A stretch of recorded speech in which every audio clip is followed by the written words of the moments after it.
4 minutes until showtime. Grand Rising. We are live this morning with the Dr. King tribute. It's a Martin Luther King weekend, and we're going live in about 4 minutes here.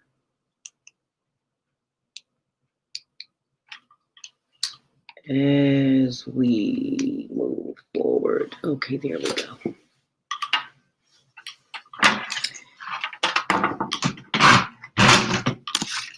You can't hear now, but I put that up for you.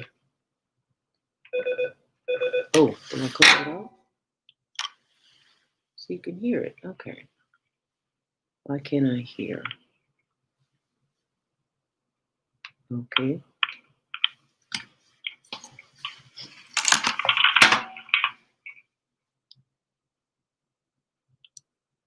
Muted.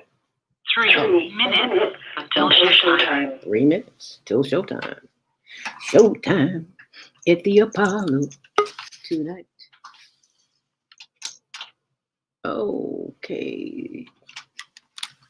Where is my little cord so I can dim this bright light out of my face? Ooh, it's early in the morning for all this light. There you go. Whew, calm it down.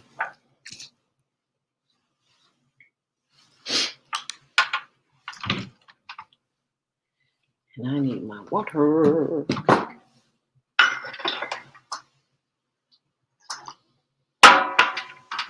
Dr. Martin Luther King weekend.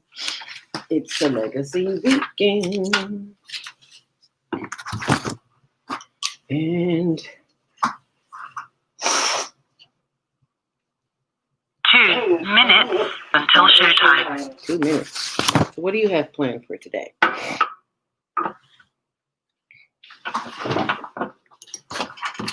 I am doing a midday mix on, oops, delete that.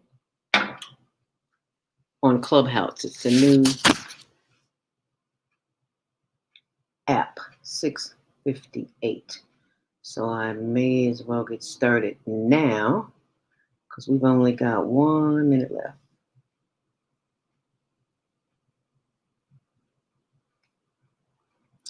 And we welcome you to Monday Morning Mindfulness. Upcoming for me.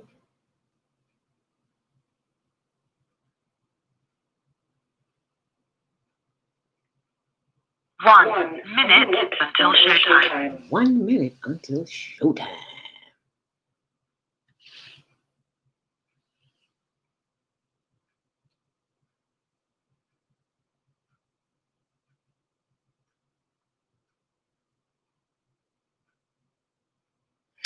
With his 1 minute before the show starts here on blogtalkradio.com, the Freedom Solution, as we prepare for the Dr. Martin Luther King holiday celebration. Grand Rising, Dr. Cheryl, thank you so much for joining us this morning. Absolutely. Good morning. Good morning. I asked that everyone mute themselves because we're going live on online social media, facebook.com, HLN TV, facebook.com. 3, 2, 1. Unmuted. Log Host Radio. Women have the power to transform this world. We can end crime and violence if we all agree to do one thing: share.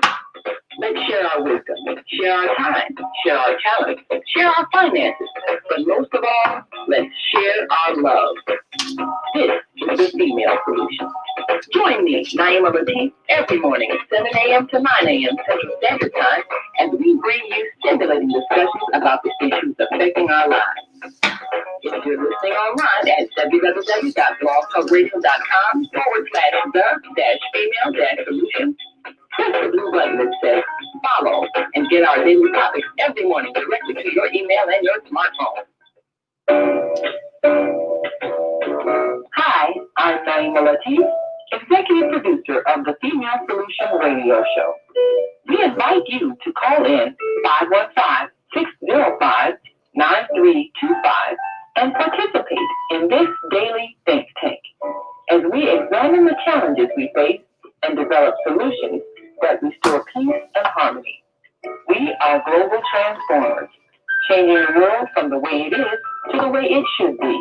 We are one. Wherever we live on this earth, we are one human family. On behalf of our team of radio hosts, I'd like to extend a greeting to all the members of our family, whenever and wherever you may be listening around the world. To our family in China, Ni Hao.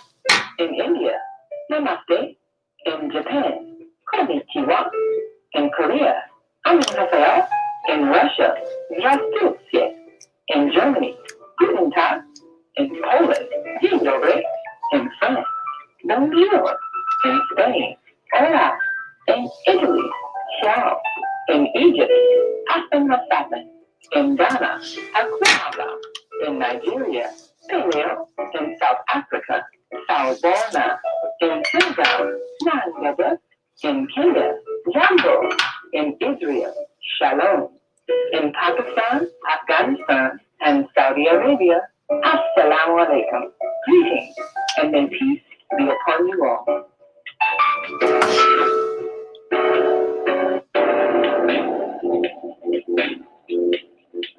Is Monday morning a struggle to get out of bed into the swing of things? Don't worry, you are not alone.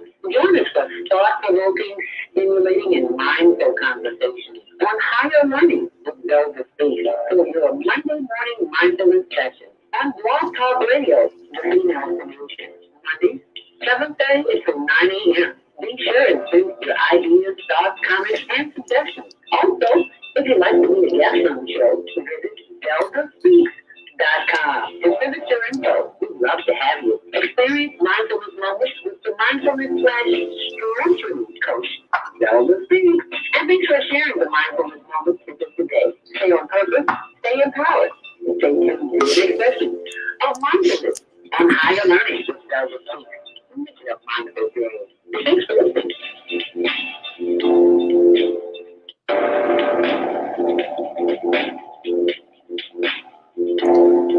Grand Rising.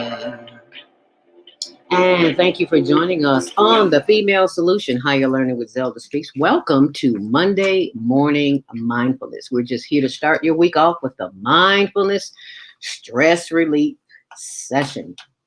Today is Monday, January 18th, 2021. Happy Earth Day, birthday, born day. If today is your birthday, happy birthday to my girlfriend of, 50 plus years, Sheila Kelly. We call her Shug. And also celebrating a birthday today is James Earl Jones, turned 90 today. Happy birthday to him, as well as Betty White, who turned 91.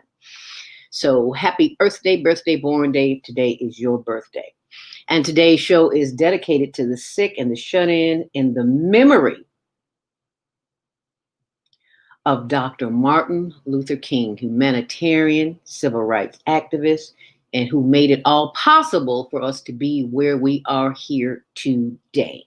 We are celebrating the legacy, and this is a federal holiday, so many of you will not be at work today. For those who are working out in the public, it is a federal holiday, and there will be a celebration at Buckingham Fountain at 10 a.m. today.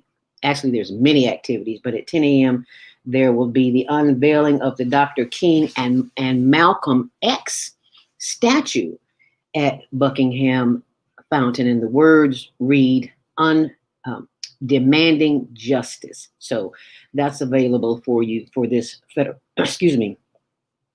federal holiday. Today is a day of virtual service. Someone once said that service is the price we pay for the space we occupy here on Earth. So the question is, what service will you pay it forward with today? Well, this is mine, paying it forward today.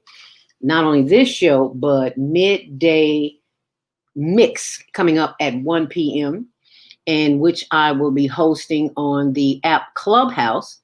And it will be available if you have an iPhone. If you don't, it's still in beta, so they're working on that. But if you have an iPhone, you can join Clubhouse. And I'd like to send out a special grand rising to Dr. Cheryl, Erica, and LaWanda, who are joining me this morning on Clubhouse. Thank you so much, ladies. These are our higher learning leaders, I like to call them. And then we'll be back at midday to celebrate even more and do even more virtual work today in service. There's a way that we can serve, and it doesn't have to be physical. It can be virtual, just like we're doing right here. Today's guest is the one and only veteran hospice nurse, Patricia Tyson, who's been on the show before, but she's back in another role because I think it is very important that we know that we're all going to leave this planet and not everyone will be in a good way. So some of us will need a little help. And I say us as a people, not me in particular, but us as a people. So we'll be talking about hospice and the benefits. If you're listening online, feel free to send in your questions and comments. 515-605-9325. Press 1 to speak, and we can open your mic. On Facebook, we're at Zelda Speaks, and we're also on the HLN TV show. Not the, but I'm sorry, Facebook.com, HLN TV show. So please go and subscribe and like us there if you have not already. And please be sure and visit my blog. I wrote it this morning at zeldarobinson.blogspot.com. Excuse me, eliminate that. I keep forgetting I changed blogs. zeldarobinson.wordpress.com. So you can go there and check that out. Our guest today is veteran hospice nurse Patricia Tyson, who will be joining us at 7:30. And we will be talking about the transition because we all got to go, honey. You can't get out of here alive. Be sure and join the new social media site for Women's Network Group, founded by the Women's Network Group. It's Pixely.com, Pixeoly, Pixely.com. And remember to set those DVRs for the Higher Learning Network TV show, Tuesdays at 6, Wednesdays at 1 on Channel 19. And be sure and go to YouTube and sign on there as well. Get the notification button, like, subscribe, and share. It's youtube.com, Higher Learning TV show. I know I talk too fast sometimes. I'll say that again, Higher Learning TV show. And while you're online, be sure and check out, download your free download for How I Reverse Type 2 Diabetes at diabeticdonut.com. And if you are anything like I am, always watching prices, have you noticed your groceries have gone up tremendously? Yes, they have. So that's why I started before this nonsense started. Start your own garden at home because you don't know what's in the food you eat. You don't know how many people. I just won't go there. Okay, start your own garden. It doesn't have to be, because we live in a cold climate, there's not a lot of fresh soil anyway. But I started my garden in my apartment and I live in a high rise, so there's no dirt here anywhere. Plus the soil is depleted and it's garbage anyway, so you may as well grow it. I grow it hydroponically, that is in water. So if you're interested, check out zeldarobinson.towergarden.com. And if you have pain and inflammation like some of us old folks do, go to zelda.now.site, S-I-T-E, zelda.now.site. As we take a look at your traffic and weather, sponsored by Karen Kelly of itex.com. If you are an entrepreneur or business owner and you are in need of supplies or personal items, you can get those as well by simply going to itex.com. As we take a look at the expressways, on the CTA first, there's an accident at 63rd and Ashland. It has been cleared up. There were no delays on Metro.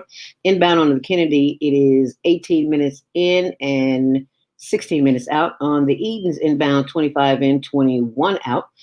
On the Eisenhower, that's another story, 28 minutes in From the junction to downtown, it's 21 minutes outbound. On the Stevenson, 26 in and 21 out. On the day in Ryan, 95th to downtown, it is 14 minutes in, 11 on the reverse. Heads up to that construction on Montrose on the Kennedy. And 63rd Street, there's a backup. Stony Island to the Dan Ryan merge. There are delays there as well. On the Ryan, 14 in, 11 out. Bishop Ford, 10 in, 11 out. And Lakeshore Drive, the same. This traffic and weather sponsored by Karen Kelly of iText.com. And it is 7:11. It is time for your Monday morning motivation. And you know, I usually read from Inspirational Conversations, but today I will be sharing with you words of our very own Dr. Martin Luther King. So let me bring that up for you. If you would like to join the conversation this morning, stay close. We'll have that information for you shortly. Thank you very kindly.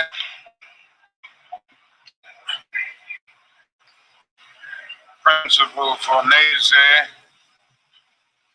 Mr. Williams, members of the faculty and members of the student body of Barrett Junior High School, ladies and gentlemen. I need not pause to say how very delighted I am to be here today and to have the opportunity of taking a brief break in a pretty busy schedule in the city of Philadelphia to share with you the students of Barrett Junior High School. And I want to express my personal appreciation to the principal and the administration for inviting me and for giving me the opportunity to see this very fine and enthusiastic group of students here at Barrett. I guess I ought to start out with a commercial, and that is tonight we're going to have a great night in the city of Philadelphia at the Spectrum. Now, I know you've heard of that new impressive structure called the Spectrum. And I know you've heard of Harry Belafonte and Aretha Franklin and Nipsey Russell and Sidney Poitier and all of these other great and outstanding artists. Well, they're going to be here tonight at the Spectrum. And I hope that each of you will go home and tell your parents to be there tonight for this great Freedom Festival. And I hope you will come also, for it will be a great experience. And by coming, you will be supporting the work of the civil rights movement. Now that I've gotten the commercial out of the way, I'll move on and say some things that I want to say very briefly. And I'm being very honest, I'm going to be brief because I have other engagements. I don't have a tradition of being brief all the time. You know, I'm a Baptist preacher. We can talk a long time. But I'm going to really be brief today. I want to ask you a question. Eric and a sloth use eToro to trade Bitcoin, Ethereum, and other cryptocurrencies. And that question While is, Eric gets the latest crypto news and trends on his feed. To the presentation, because it is the presentation that keeps us enthralled. I would like to say that this is the Freedom Festival, as Dr. King said. And we have the freedom to do what many others cannot do. So this is why we move forward. If you'd like to call in this morning, 515-605-9325, press 1 to speak. And we will take your call as I can get out of this and get back to myself so that I can share this information with you. The Freedom Festival. As Dr. King says, let me get the commercial information out of the way first so that we can move forward with this. I'm sure many of you have heard most of his speeches, but you may have not heard this information about the Freedom Festival, which I thought it was so important that you hear it.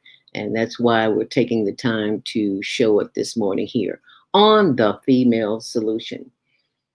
If you would like to join the conversation, we'd love to have you share that information here on blogtalkradio.com, The Female Solution, as we go to our Monday morning mindfulness promo here, in which I do the Monday morning mindfulness meditation. So we're going to come back to that. Right now, let me share with you Monday morning mindfulness meditation that I think you will enjoy. So let me pull that up for you as we continue with Dr. King. This is the most important and crucial period of your lives, for what you do now and what you decide now at this age may well determine which way your life shall go. And whenever a building is constructed, you usually have an architect who draws a blueprint.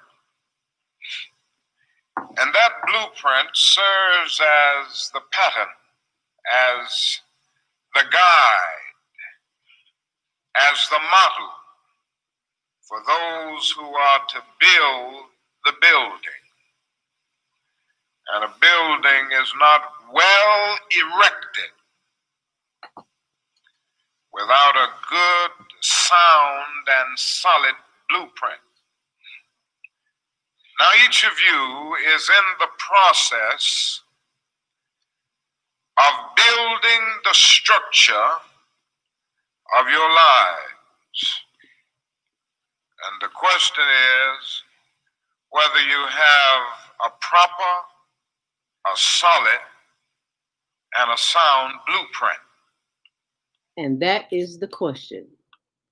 Do you have a proper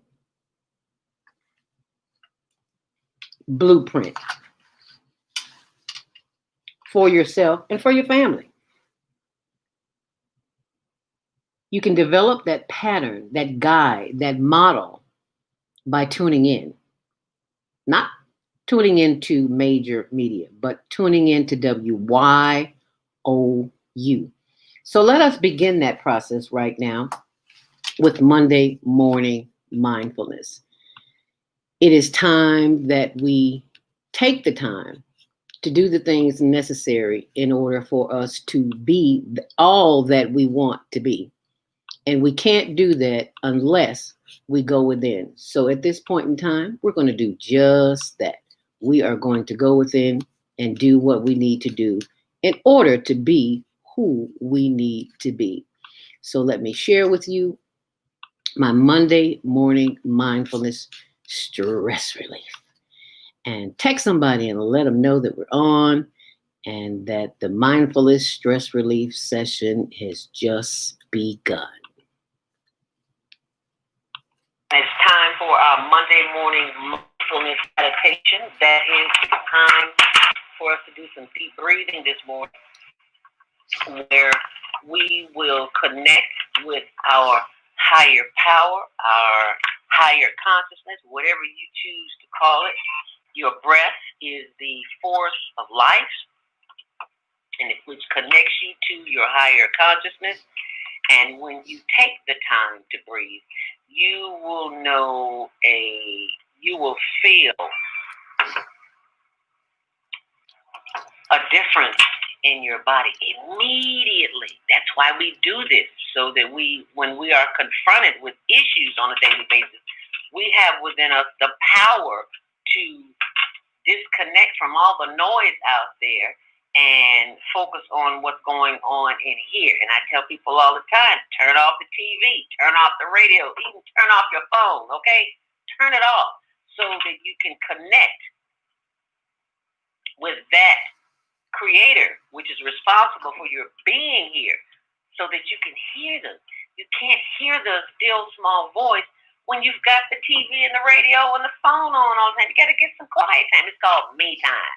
And especially at home now, because people know you're home all day. It's like they call all damn day, texting and tweeting and stuff. It's like, no, this is my time. Well, I sent you a text 2 hours ago. Yeah.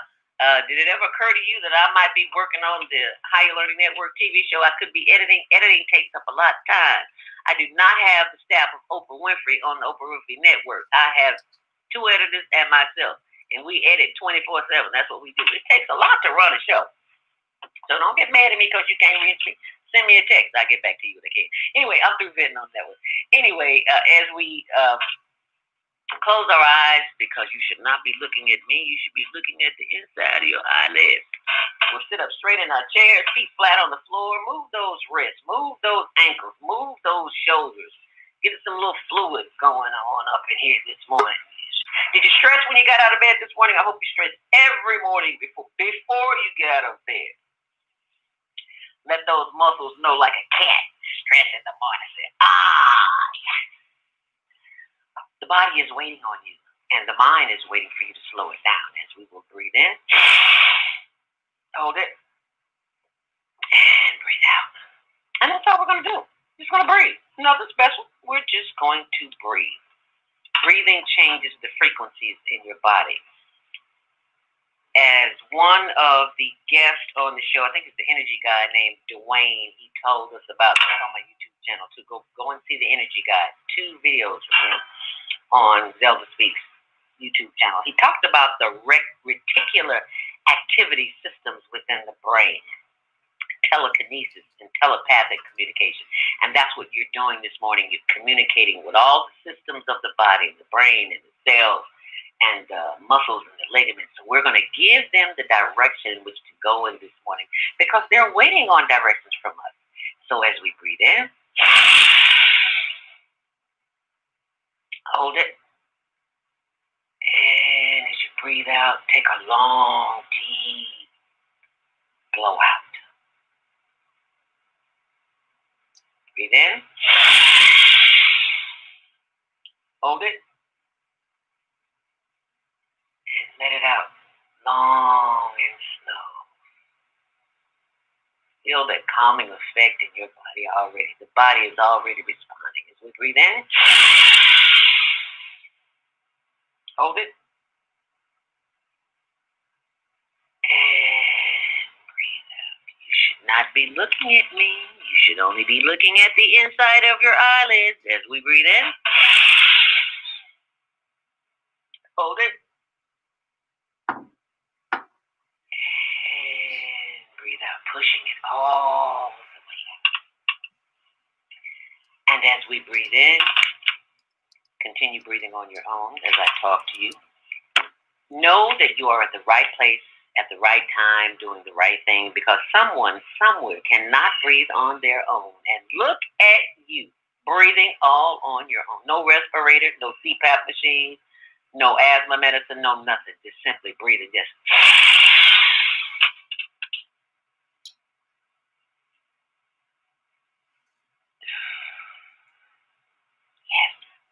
as you breathe in and breathe out, giving thanks for the power of the breath. Breathing in the highest of vibrations of love, and of light, and of divine energy. As we breathe in, we give thanks for the love and the light and the eternal energy. And as we breathe out, we let go of faith, fear, and hate. It's called fate. We let go of fear and hate. We let go of fear and hate. As we breathe in, hold it. And as we breathe out, we let go of fear and love.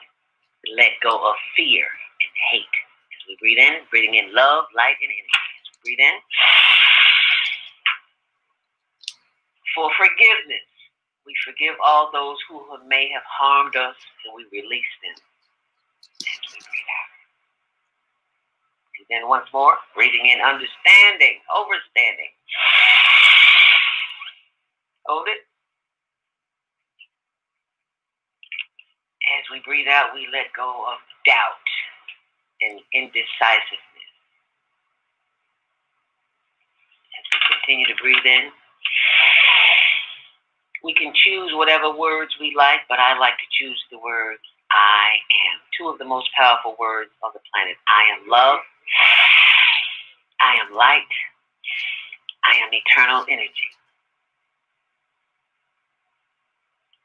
And as we breathe in, take one more long, deep breath, sending all of that energy to the top of the head as we breathe in. And as we breathe out, sending that energy down through the face, forehead, the chin, and the shoulders as we breathe in. Move those shoulders as we breathe in. Sending more light and love and energy down through the chest and the sides and the back and the buttock as we breathe in. And as we breathe out, sending more light and love and energy down through the hips and the thighs and the knees. Yes, honey, rub those glorious knees. They keep us mobile. They keep us moving. Sending that energy on down through the legs and the ankles, the arches and the instep and the foot as we breathe in. Wiggle those toes, sending that energy back up through the legs and the knees and the hips and the back and the sides. Solar plexus. Bringing that energy back up through our shoulders, chest, and our face, and back to the top of the head. And feel free to bring those arms up and wiggle them and wiggle those wrists and the fingers and the toes and the shoulders. Just wiggle everything. Take one more long, deep breath. Inhale deeply. And as we exhale, bring the forehead down, chin to chest, and slowly rotate that head to the left. That's why you're sitting up straight, so you don't experience anything other than divine circulation as your head is slowly getting to the back and slowly coming around to the right.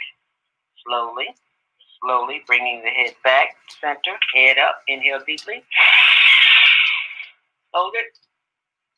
And exhale, bringing the chin back down to chest, slowly rotating the head to the left. Slowly, slow down, you're moving too fast. Slowly moving that head back to the back, slowly bringing it around to the right. Slowly, slowly, slowly. Yes, head up. Inhale deeply. Let's do that again. Bring the head down, chin to chest. Rotate the head to the right. Oh, yes, that feels good. Slowly bringing it around to the back. Slow down. Just feeling it in increments. Feeling the stretch in increments. Yes, bringing the head back around to the front. Head up. Inhale deeply. Once more, bringing the head back down, chin to chest. Slowly rotating the head to the left. Slowly rotating the head back around to the back. Slow down. And slowly bringing it around to the right. Slowly, slowly, slowly. Bringing the head back to the chest. Head up. Take another long, deep breath. Inhale deeply. Looking to the left as far as you possibly can. Feeling the stretch in the right of the neck. And bringing the head back forward. Inhale deeply again. And exhale, bringing the head to the right as far as you possibly can. Ooh, I feel that stretch in my neck. Yes, feel that stretch in the left side of the neck. Oh, yes, yes, yes, yes, yes. And slowly bringing the head back around. One more time. Inhale deeply. And exhale. And as you go about your day, remember these are two of the most powerful words on the planet. I am. And what you choose to put after those words is entirely up to you. But I choose these two words as we breathe in. I am happy. I am healthy. I am whole and complete, just like I am. I am happy. I am healthy. I am whole and complete. Let's add one more to it. I am love. Love.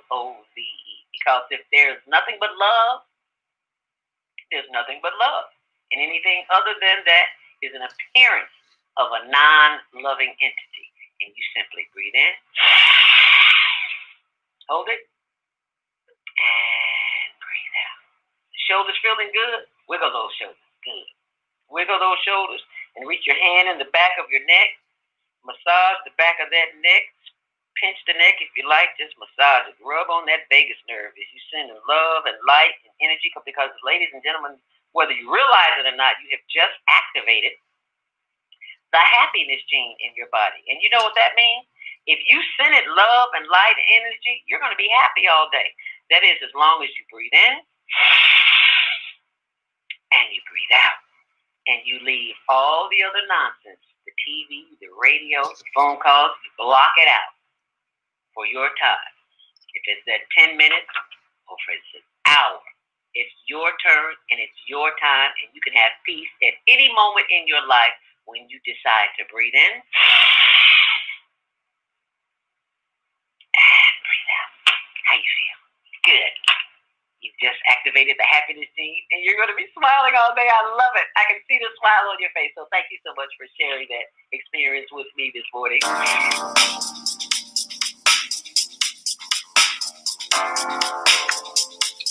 And yes, you have just experienced the happiness gene that you have just activated. And please mute your mic as you come into the clubhouse. Thank you so much for joining us on Clubhouse this morning, as we celebrate the Dr. King Legacy Weekend. And remember, those are your affirmations of the day. Please mute your mics. For all of you who are in the clubhouse room, we are grateful for the affirmation for the day, which is, I am light, I am love, I am eternal energy. I am eternal energy. I am that I am. Those are the two most powerful words on the planet. And when you use those words, you bring a force. Well, actually, you are the force. You open the doors to the universe to give you whatever it is that you are seeking. Now, some of us are not that comfortable with breathing for that long. It's a process. So don't beat up on yourself. I didn't start breathing in and breathing out and meditating overnight. It was a process. So give thanks that you even joined this channel to enlighten yourself, to be able to begin the process. A very special thank you for all of those who are joining us this morning, and our new clubhouse listeners, including Erica and Tiffany. And spirituality, I can't see your last name. Feel free to open your mic and just mention that very quickly. Spirituality. Good morning. Yeah, my name is Patricia. Patricia, thank you so much for Patricia. We'll be bringing our guest on, Patricia, in the 7:30 hour, so you stay close. Thank you so very much. Okay. Also, thank you to Jeremy and Brittany and Jay Noise. I hope I got that right. Marceline and Margot and Eden and Evelyn C. and Savon and Candy and Amber. Thank you all for joining us on the Clubhouse this morning. Clubhouse is new to the Monday Morning Mindfulness Show, because when I started this some years ago, I wasn't on Clubhouse. Clubhouse just became available. So if you have an iPhone, it's open now to iPhone users only. I didn't make the rules. I just joined. Somebody invited me. Okay. It is 7:30 and it is time for our Monday morning message. And we're bringing on Patricia Tyson at right after a commercial break. But it's a Dr. Martin Luther King weekend. And this is something I want you to think about during the commercial. Reverend Al Sharpton awarded the MLK Award to Dr. Fauci. I just wonder what your thoughts are about that. So when you call in, you can let us know. 515-605-9325. Press 1 to speak, and feel free to send someone a text right now and let them know that Monday Morning Mindfulness is on the air, and you don't want to miss coming up.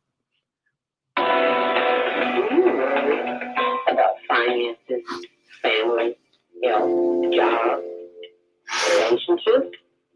Are you in pain? Do you feel stuck?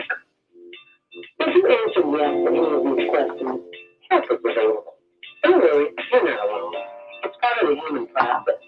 You only feel this way because you haven't mastered the voices in your head. No hype, just down to earth, solid, workable tools and techniques that you can practice daily. It's really food for the soul. Whether you want to learn how not to worry about anything, reverse type 2 diabetes, publish a book, promote your product or service, or just make extra money. Take advantage of the deal of the day. Go to velvetspeaks.com or call 312-409-6619. Mention promo code The Female Solution and get free shipping. That's velvetspeaks.com or 312-409-6619. Stop worrying today. Visit velvetspeaks.com. Hi, this is John Alexander. And I'm Naima. People like you who are making a positive difference in the world. Watch us every day on the Media Connection at www.youtube.com/The Media Connection TV. There are people who choose to make a positive difference in the world. Our job is to bring you their stories to motivate you to do the same. Join us each week, host John Alexander and Naima Latif, as we bring you the educators, entertainers, elected officials, religious leaders, and community activists whose works are transforming this world. Find out how you can make a difference too. Be inspired. Watch the Media Connection. Mondays at 5 p.m. and Tuesdays at 12 noon on cable TV, Channel 19 in Chicago. In other cities, check your local cable listeners. Do you or your organization need space for an event? Call the Chloe Event Center at 2423 East 75th Street in Chicago for your parties, banquets, award ceremonies, repasses, concerts, and business seminars. Available 7 days a week. Now under new management. Call us at the Quarry at 773-663-2557. That's 773-663-2557.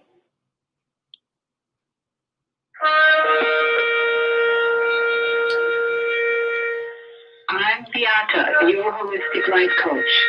These days, it's more important than ever to work on your physical, mental, emotional, and spiritual health. Are you consciously breathing deeply in stressful moments? Do you have a plan or daily routine to maintain balance in your awesome body? Are you struggling to be disciplined in your eating habits? When you partner with me, I'll help you develop a personalized health plan that works for your particular lifestyle. You can find out more about me at yourholisticlifecoach.com, where you can also review my 3-step protocol to guide you to abundant health. That's yourholisticlifecoach.com, and I'm Beata.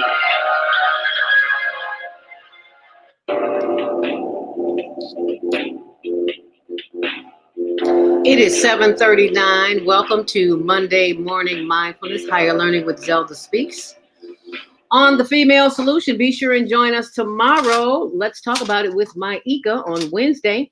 Naima Latif and Kareem Hamid, repairing family relationships. On Thursday, Family Matters with Wendy City Deloach, who is taking a leave of absence, but we will be having a women's roundtable on Thursday right here on The Female Solution. On Friday, Health and Wellness with Beata. And Saturdays on the weekends, the show does not air 7 to 9 a.m. Central Standard Time. It airs 12 noon until 2 p.m. on The Female Solution, on blogtalkradio.com, The Female Solution, and as well on Facebook.com, The Female Solution. Saturday is the first Saturday. It's 4 different shows. Move Around with Deborah, Love, Joy, Empowers, Wisdom with Mama D, and Nonviolent Communication with our London correspondent, and that would be Jana. So be sure and set your alarms for that on Saturday. Also on Sunday evening, 7 p.m., it's Soul Purpose Healing with Beata, your holistic life coach. You just heard her promo there. And just in case you missed it, all the shows are in the archives, available 24/7 at blogtalkradio.com, The Female Solution. You can simply scroll down to hear any show that you want to hear. It's always in the archives 24/7. If you're just tuning in this morning, it is a privilege and an honor to be sharing this platform with you on the Dr. Martin Luther King Jr. weekend. We are grateful to be in a place of service. Someone once said that service is the price that you pay for the space that you occupy on earth. And you can find that information as well as other information on my blog, which is zeldarobinson.wordpress.com. And as we continue the show this morning, excuse me, are you thinking about what's going to happen to you in your final days? Well, today we're talking about hospice, tearing down the myths and misconceptions as we bring to the microphone our very own Patricia Tyson, who is a veteran hospice nurse. She's a veteran nurse, period. But her specialty at this point is hospice. Grand Rising, Patricia Tyson. Welcome to Solution. Thank you so much for joining us here this morning.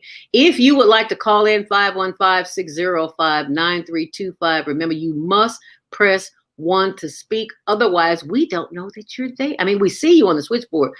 We just don't know to open the microphone for you. So please remember to press 1. Patricia Tyson, welcome to the Female Solution. Good morning. Grand Rising. Thank you so much for joining us this morning. As we Thank you for having me. Yes, thank you for being here. For those of you who have seen the show before, you may know that Patricia Tyson has been on here before because she's also an entrepreneur and she was talking about her cakes. But not this morning. We're not talking about cakes. We're talking about hospice, tearing down the myths and misconceptions. Now, Patricia, you had not only your experience of having a hospice worker during the transition of your mother, but you are a hospice nurse as well. How did that come to be? Well, when I was in nursing school, which at St. Xavier on the southwest side of Chicago, I was going through my clinicals and I was frustrated because I didn't like nursing. I really decided during my clinical rotations, there was nothing that I liked about nursing. And it didn't make sense to me. But I spent one day with a hospice nurse and it changed my life. It made sense to me because I was an older student. So I couldn't see me running around the emergency room. I couldn't see me doing a whole lot of things. I tried pediatrics, and didn't like that. I had a burn victim that was a child, and it was just the most difficult thing. So when I did that one day with the hospice nurse, it clicked, and it said, I just thought to myself, this makes sense. You do all you can, you fight as hard as you can, and then you have to know when does it make sense to focus on quality of life as opposed to quantity of days. And my goal from that moment on, when I graduated, I wanted to be a hospice nurse. And everyone said, no, you've got to work in the hospital first. And I found a way to get around that. So I did eventually wind up working in oncology, which is cancer. I did what they call med surge, and I actually went back to pediatrics, working at La Rabida, and loved it. So I would go through these cycles of working in hospice, burning out, leaving, coming back. So that was kind of my, I had to pace myself and learn. So now what I do is admissions.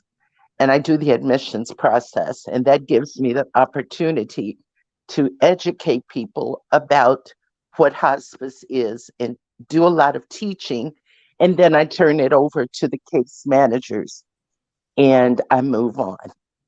So it kind of helps me, protects my heart from getting too involved. Because as a worker, that has to take a toll on you at some point. Absolutely. It is very difficult. And just the other day, I had a young man with bone cancer. And I was just looking at him, like, oh my God, you're my hero. So all ages are affected by terminal illnesses, not just the elderly. You never know, children.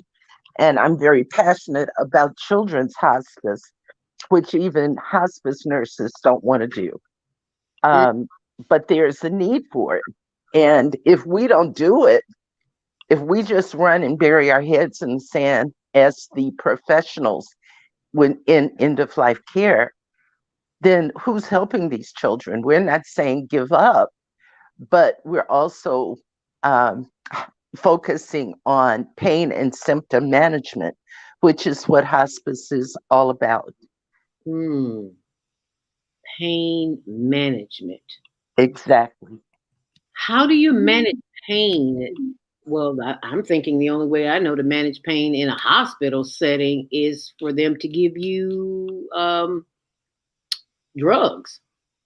Well, that's one way of doing it, but it's also psychological pain. A lot of people have issues that they haven't resolved, and then it manifests itself in they appear to be suffering, and it actually is because no one has addressed their feelings. So hospice is very holistic. Wow. And it addresses body, soul, and spirit. So, medications, yes, but there are also non-medical interventions that can be used. Sometimes the atmosphere is important. In fact, all the time, the atmosphere is important. Keeping a calm and peaceful atmosphere, lighting. Sometimes you can use massage. Music is so important. Pet therapy. You can use pet therapy, pet PET, like dogs and cats. Yep. Oh, dogs, cats, horses. Horses. Horses, yes. Horses. Yes. Girl, who's gonna let a horse in the house? I'm in the hospital. Oh, that's for somebody at home. So I actually worked for a hospice that a man, I think it was a man, it might have been a lady, well, someone, a patient was in the inpatient unit, which I'll talk about later. But this patient wanted to see their horse. So the inpatient unit was on a beautiful landscape ground. So they arranged to get the horse, put it in the horse trailer, back it up to the room, which had a balcony, and that person was able to see their horse. There are also miniature ponies that have been brought onto the inpatient units. Really? Yeah, miniature ponies, therapy ponies. Wow. Yeah. Wow. So in the hospice inpatient setting, under normal non-COVID circumstances, before COVID, people could bring their pets. It was not uncommon for me to go in a room and I see a carrier. And I'm like, okay, where is it? And what is it? It could be a rabbit. It could be a cat. It could be a dog. Okay. Mm-hmm. Wow. Well, this is a learning experience. I never in a million worlds would have thought they would allow something like that to happen. But it's all about quality of life. Yes. So if that's what makes that patient comfortable and we've had weddings, just amazing things. Wow. And so if that's what is important to that patient to make it happen, we try to make it happen. Wow. Talk about the theory. Someone wrote a book. I can't remember the name of the author. Issues in Your Tissues. And our Friday host, Beata, host of Health and Wellness, talks about how our emotions are trapped in our bodies and we have pain and other issues because we have not learned how to dissolve, transfer that energy. And when I first heard that, I was taken back because I'd never heard such a thing. So I'm so very glad that you mentioned that. And I want to thank you for sharing that information because not many of us knew that. Well, I didn't know it. So if any of our listeners in the clubhouse room would like to speak, we'd love to have your um, thoughts on the matter. All you have to do is right now, I'd just like to ask everybody to mute themselves. But if you want to speak, simply raise your hand and we will allow you to speak. If you're on the switchboard, 515-605-9325, press 1 to speak. Now on Clubhouse, I do believe this is Tarek that wants to speak. Or am I reading this wrong? So please forgive me. I do see a hand raised. Is that Tarek?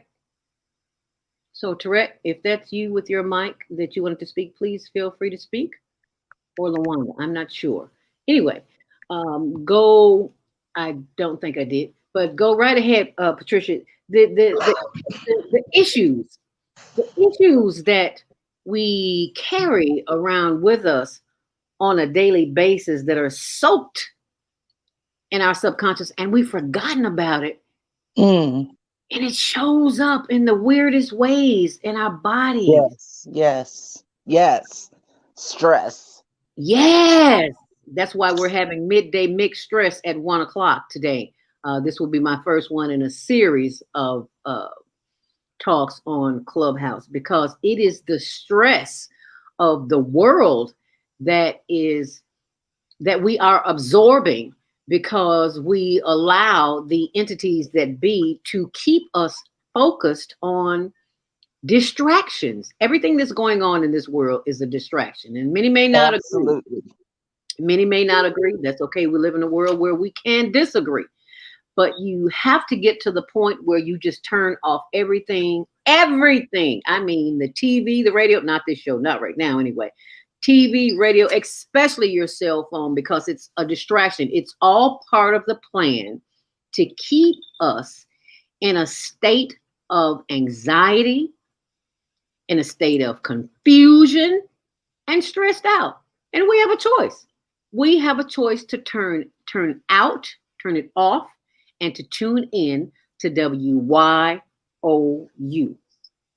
And do that on a consistent basis. Because if we don't protect our mental faculties, trust me, no one else will. There is a design plan to keep you where you are in a state of confusion. And I can imagine patients that are in the hospital, in hospice, I'm sorry. Is hospice always in a hospital or is it at home? So hospice is a philosophy of care, and ideally it is provided wherever the patient lives. That could be private home, nursing home, independent living, assisted living. It could be even prison. I have had a patient that lived in a garage. So wherever the patient lives, that's where care is provided.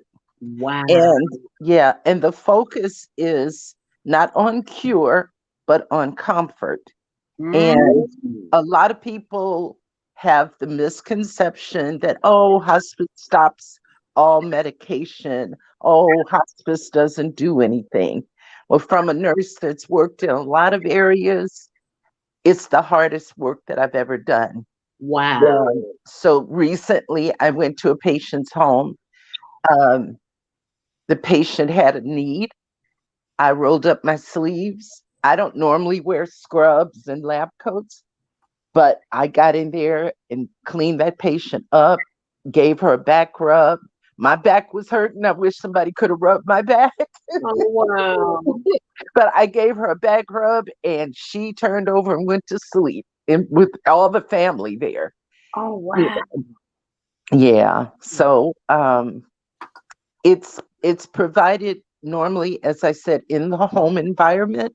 However, according to regulations, which is we have something called CMS, and Medicare falls under those guidelines.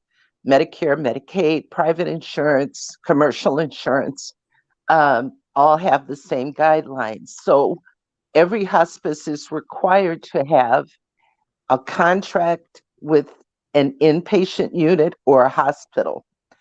So some hospices that are small may have a contract with a nursing home. Bigger hospices may have their own inpatient unit. The hospice I work for has an inpatient floor at Mercy. I've known of other hospices that have what they call freestanding units. And those, anytime a patient goes inpatient, it's because the symptom is out of control. We can't manage it at home. And they need to go inpatient for short term. It's not a long-term thing. It's just for a few days to try to get them comfortable. And the goal is to bring them back home. It doesn't always happen, but that's the goal. What percentage would you say that patients make it home to have their final resting place at home? From the hospital, or you mean from the hospital or nursing home or wherever they may be? So a lot of times doctors, and love our doctors, we need them. We have had education ongoing with doctors not to wait too late. And that's why hospice has had the bad reputation of being the death angels. You know, the doctors sometimes keep wanting to try and they don't, or the families don't want to, they feel like they're giving up or they're stopping. If they stop certain things, that they're killing the patient, for example. So they wait too late and then the patient's in a coma and then the doctor says, okay, call hospice. And the patient only has maybe a few hours or a few days left or a few weeks. But if it's early in the referral process, meaning the patient is no longer benefiting from treatment, you can chemo and do radiation, or you can do all these tests and procedures, and it's not changing the outlook. So if you've reached a point, you have to weigh a balance and say, is this quality or quantity?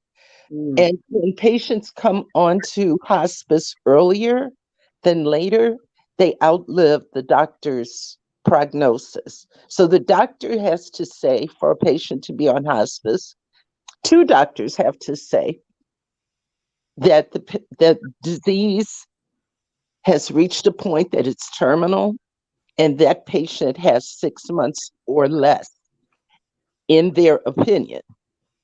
Well, we know that they don't have the last say so. And many times I've seen when patients get onto hospice earlier, they outlive that prognosis. Example, my mom was on hospice for 8 months. And she had a beautiful, beautiful, beautiful end of life. So that affects how you grieve. So when, I had no regrets. I have my moments of sadness, but when I think about her, I remember that she had on pearl and rhinestone earrings with her hair beautifully back in a bun, and she looked gorgeous. I was like, way to go, queen. So, it just affects how you grieve. Mm. That's what you see at the end. I can see that happening.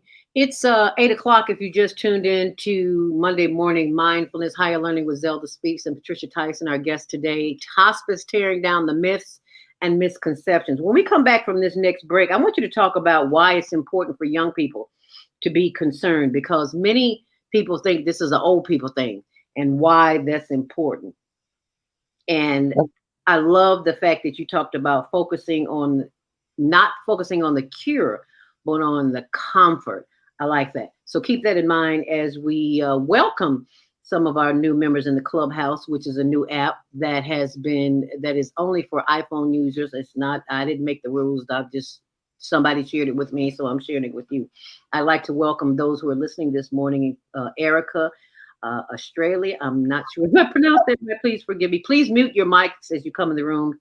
Ashley, Gail, Bianca, Holly, and Naomi, and Victor. Thank you so much for joining us here on The Female Solution. When we come back, we will continue the conversation with Patricia Tyson, Hospice, tearing down the myths and misconceptions, and what you need to know no matter how old you are. We all say we would like to be wealthy, but wealth isn't determined by how much money you have. Wealth is determined by your power to define what money is. The dictionary defines money as something used as a way to pay for goods and services and to pay people for their work. So how would you like to have access to an unlimited source of money? Money that is not taxed by the government. Money that increases as you share the opportunity with others. Money that you can use to pay for goods and services and pay people for their work. I'm talking about Bitcoin. It's the future of independent wealth building. Bitcoin is the new money that you control. Get started building your wealth. Call 312-849-3456. That's 312-849-3456. Are you constantly arguing with your spouse? Are your children misbehaving and acting out? Someone in your family abusing drugs? Have you been a victim of domestic violence? Are you grieving the loss of a loved one? Let us help you restore serenity to your life. At Serenity Family Social Services, we understand that good mental health is the result of emotional well-being. Our goal is to assist you and your family in removing emotional distress and restoring harmony and balance to your lives. We offer individuals, couples, and family counseling. I'm Howard Williams, CEO of Serenity Family Social Services. Call us today at 312-315-4820. That's 312-315-4820.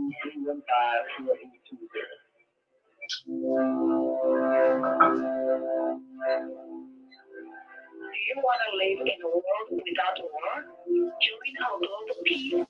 Helping culture, world peace, and restoration of life transcend culture, religion, ideology, and other boundaries to achieve peaceful harmony in the global society. HWPL is committed to bringing world peace and cessation of war through peaceful dialogue between religious groups. I'm Director Kim of HWPL Chicago branch of North America. Join us for our next gathering. Call 773-580-1501 and be a part of the movement for world peace. Email us at chicagohwpl@gmail.com.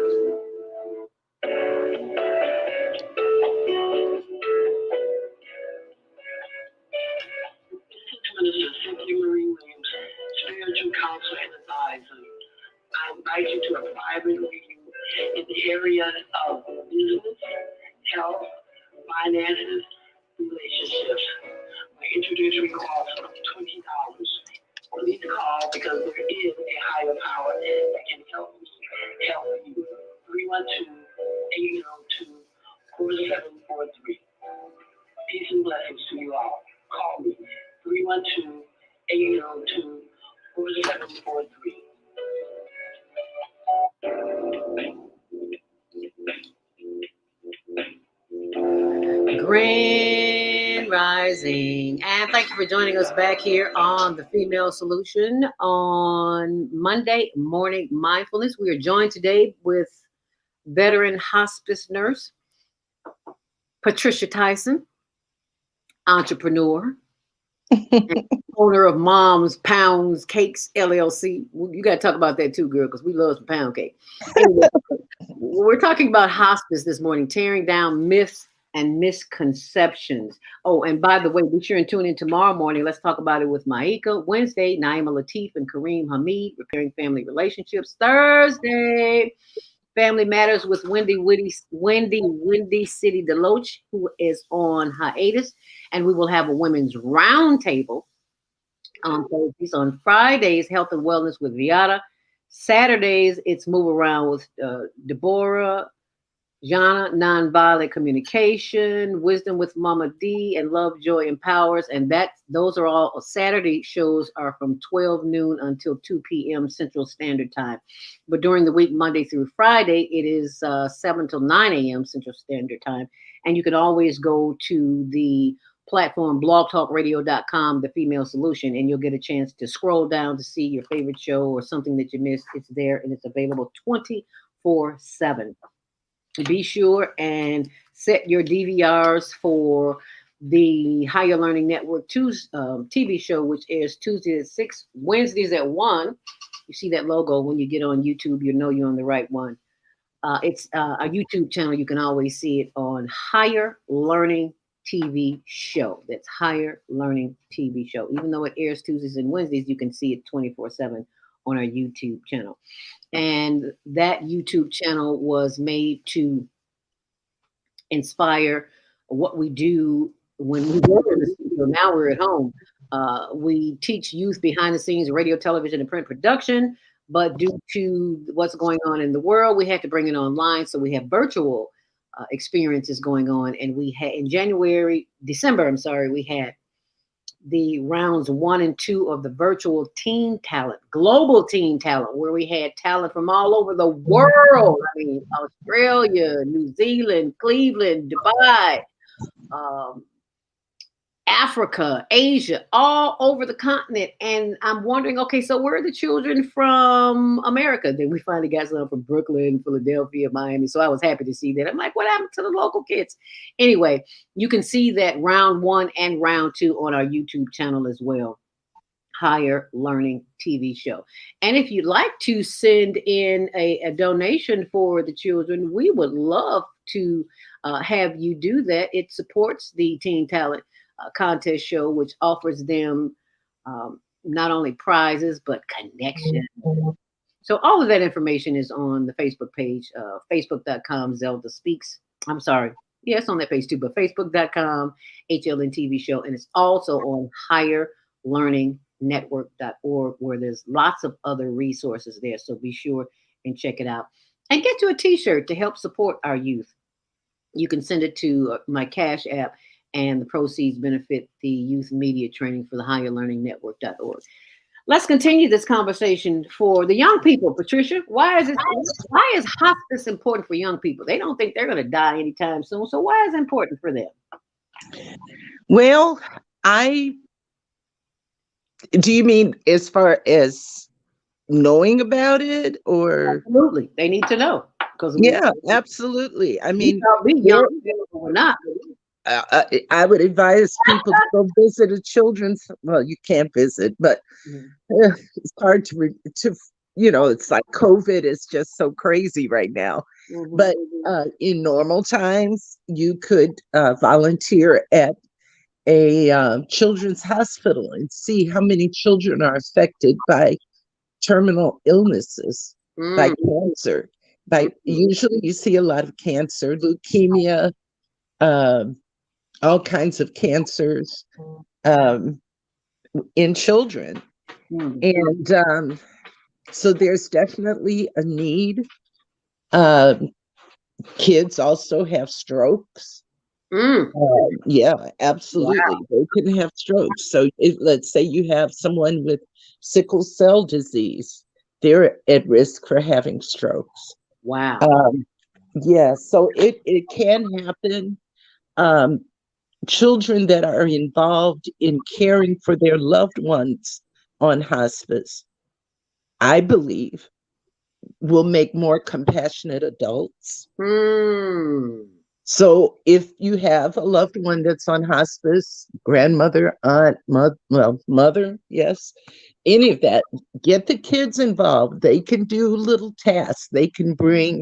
Um, they can bring a meal or a glass of water or rub the back of their loved one. So it just generates more compassion and kindness for children to be a part of this, and culturally, we don't want to talk about it. And we definitely don't want the kids to talk about it, but kids have questions. And having a children's bereavement program is important.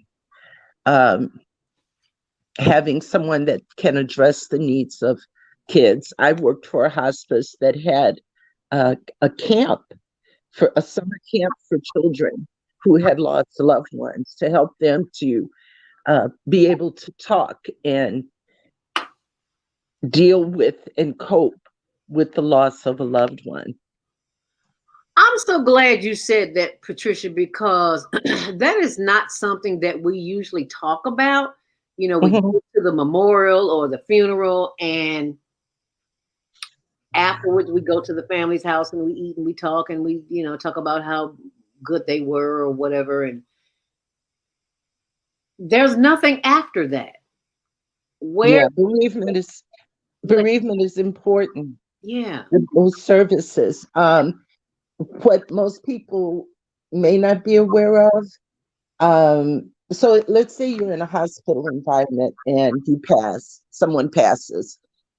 When you leave, when that loved one is taken out of the hospital, you don't hear from the doctors or the social workers.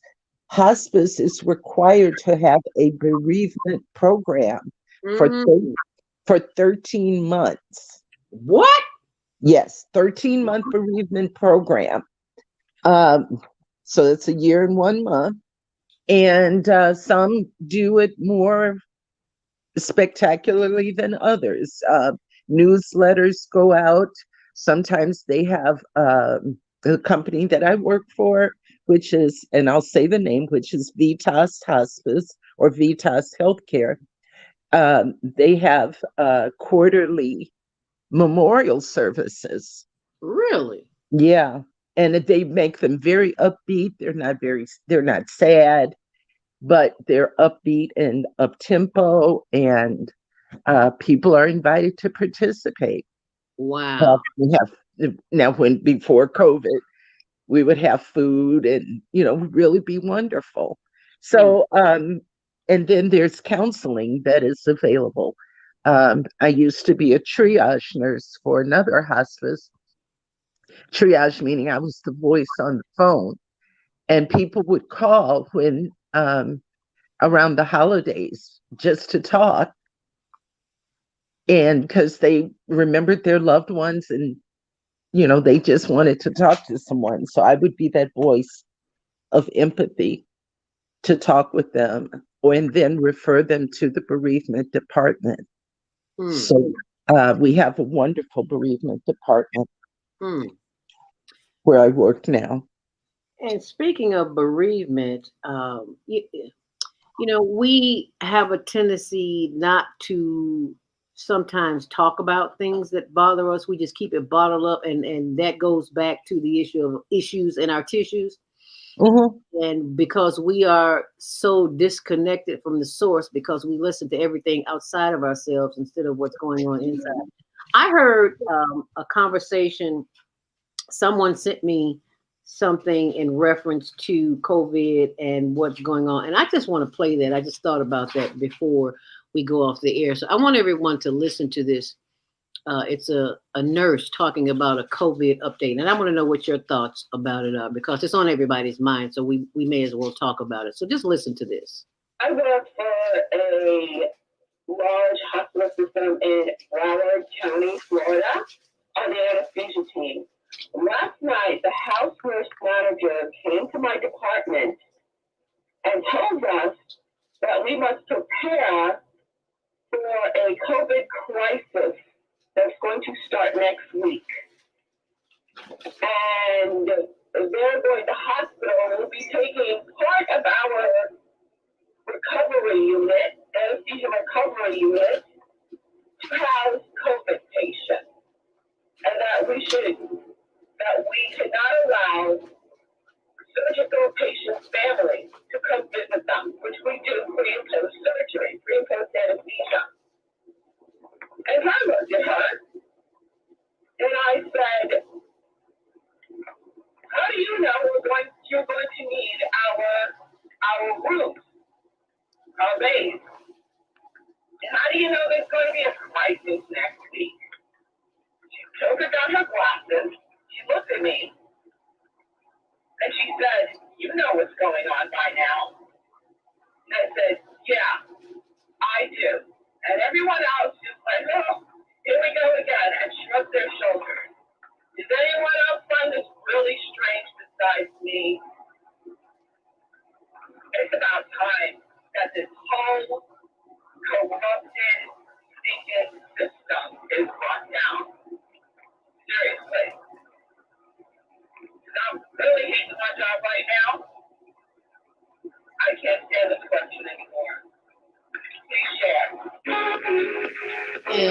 And she said she is hating her job right about now because there is so much corruption going on with this pandemic that her surgical unit was being closed and turned into a COVID unit.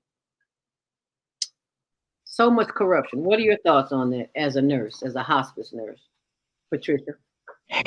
Well, I mean, there's a need. Definitely.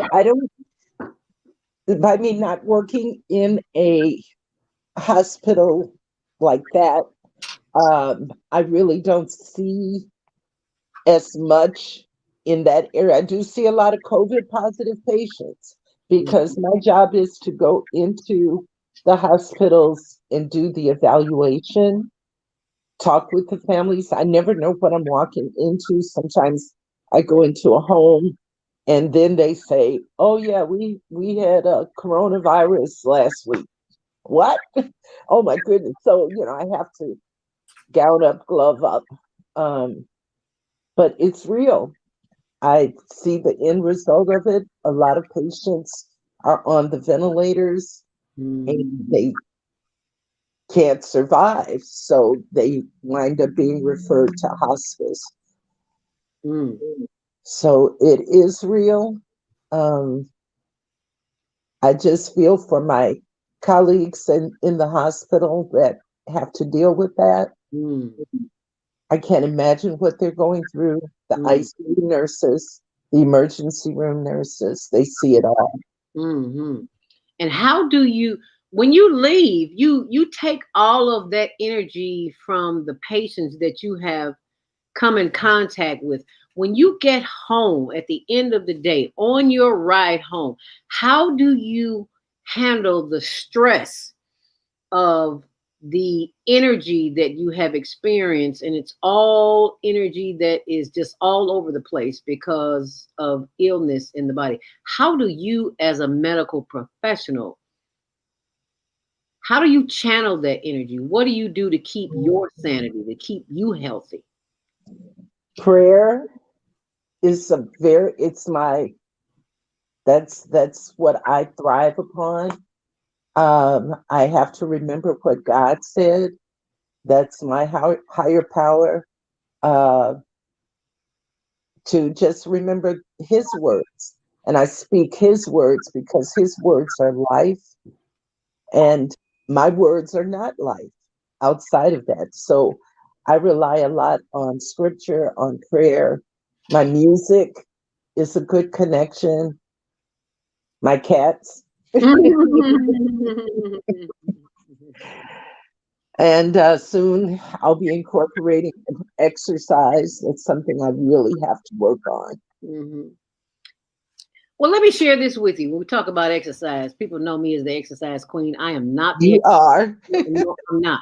I am one who likes to walk and one who likes to eat.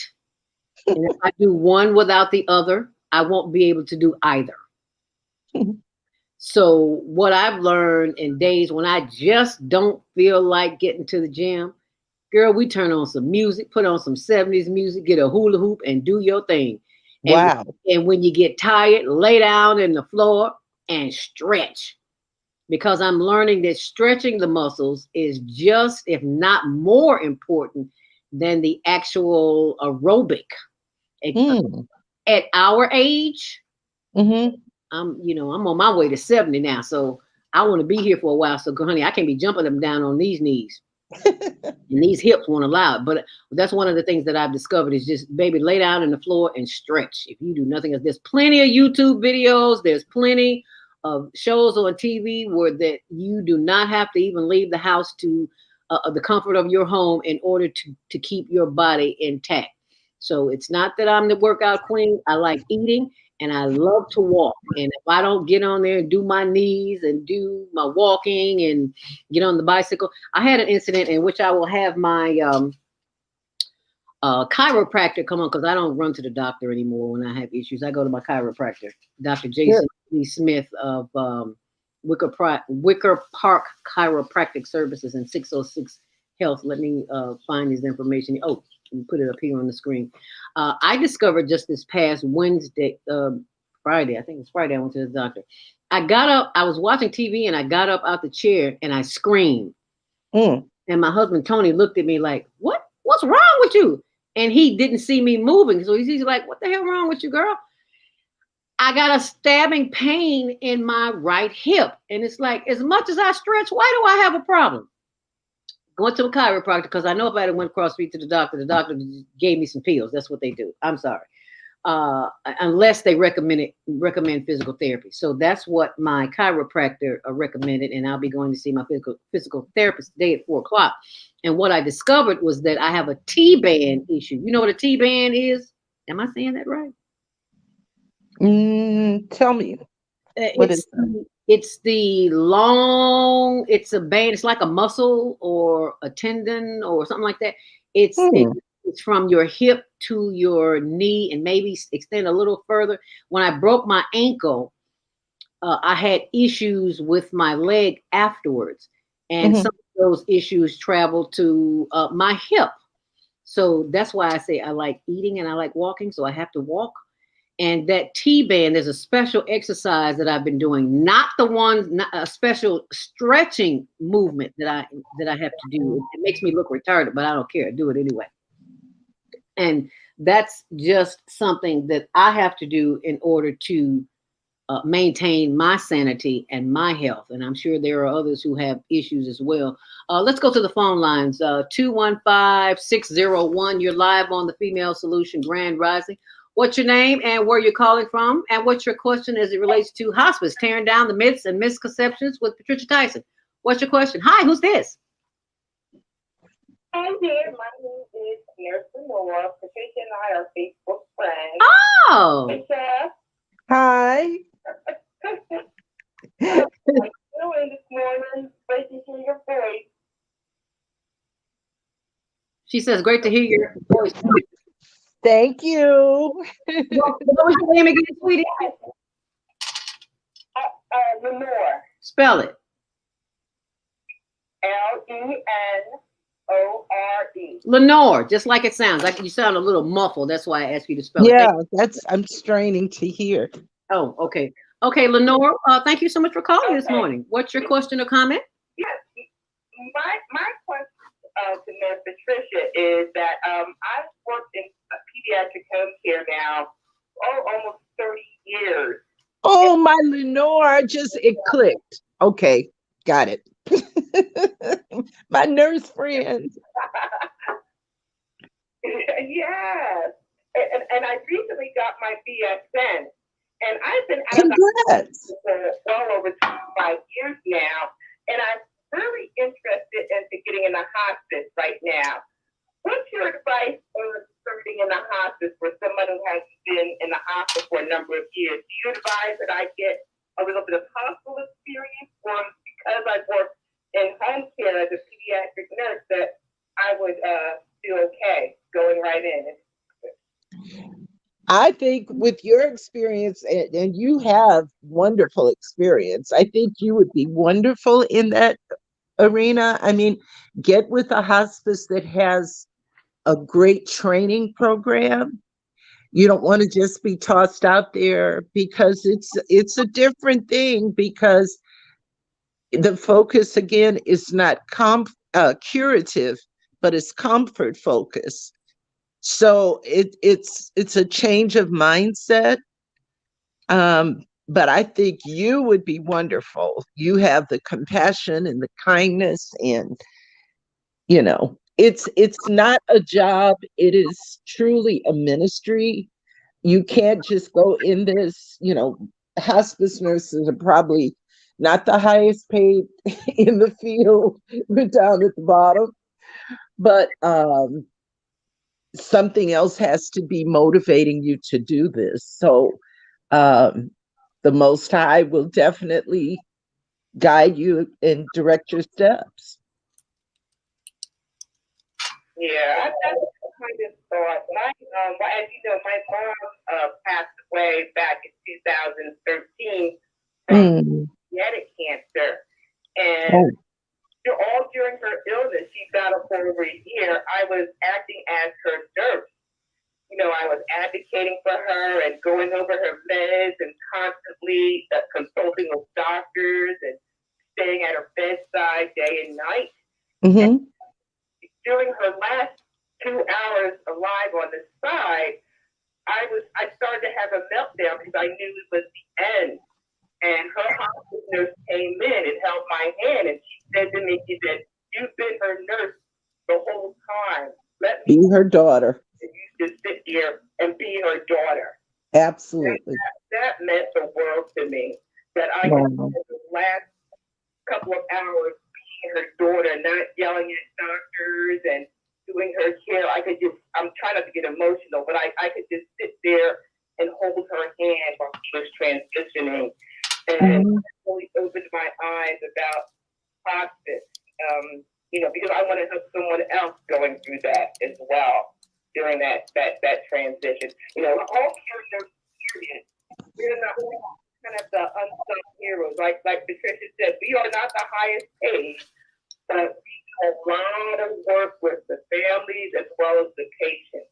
Yes. And to keep them at home. That's our goal. But Absolutely. Your words of encouragement and advice, I will definitely go forth. I have an interview tomorrow with a hospice agency, and I'm kind of looking forward to it and starting something new in my career. Wonderful. Let me know how that goes. Oh my goodness, I'm happy for you. Well, I will. And you'll definitely make a difference, because you've been there and you've been through it. You will definitely be able to help someone. And many times I step out of the nursing role. I've been the chaplain. I get in there. I'm not afraid to pray. I'm not afraid to cry. If I get in there, I mourn with families. Sometimes in many cases, I walk away with so much more from my families than they get from me. And it never fails to bless me and blows me away. Yes, indeed. I had one family member that gave me some sea moss gel. Oh, yeah. So it's such a wonderful thing. I get in there, I sing with patients if I have to, if I see the need. I went to one guy's home, patient's home, and he told me he was a musician. And I said, well, I am too. And he had a piano in his living room. So I went in the piano and played a song that he asked 4 and he was in his bedroom singing at the top of his lungs. That is just like, that's nursing to me. It's like, that is just so wonderful. It's not about taking vital signs or, I can do that, but it's so much more than that. Wow, that's powerful. Yeah, caring for the soul, caring for the soul. Absolutely. Thank you so much, Lenore. Congratulations. And we look forward to hearing from you again and telling us you got that job, girl. You already got it. Most definitely. Thank you. You are quite welcome. We're going to take some more calls after the commercial break. 773-817. We'll come back to you after this break, so stay close. We're tuned in to the Soulful Chicago Book Fair 2020 Vision Fundraising Campaign. That's right. You can support the vision of reviving Black literary excellence in the city by simply taking your $20 or more and donating it on our website. Visit www.soulfulchicagobookfair.com and click the Donate tab on our homepage. Or give us a call at 646-359-6605, and we welcome you, helping us breathe literary life into the South Side of Chicago. We have an opportunity to transform the whole global society in the next 50 years. 50 years from now, the earth will be populated by a new generation of adults, many of whom are yet unborn. Our mission is to nurture them in childhood with love, guidance, and protection, and to raise them in healthy, happy families. If we impart values of compassion, generosity, and respect for fellow human beings in the next generation of children, we will create a world where people can live together in peace. This is our goal. Be a part of the transformation. Get your copy of the book, The Female Solution.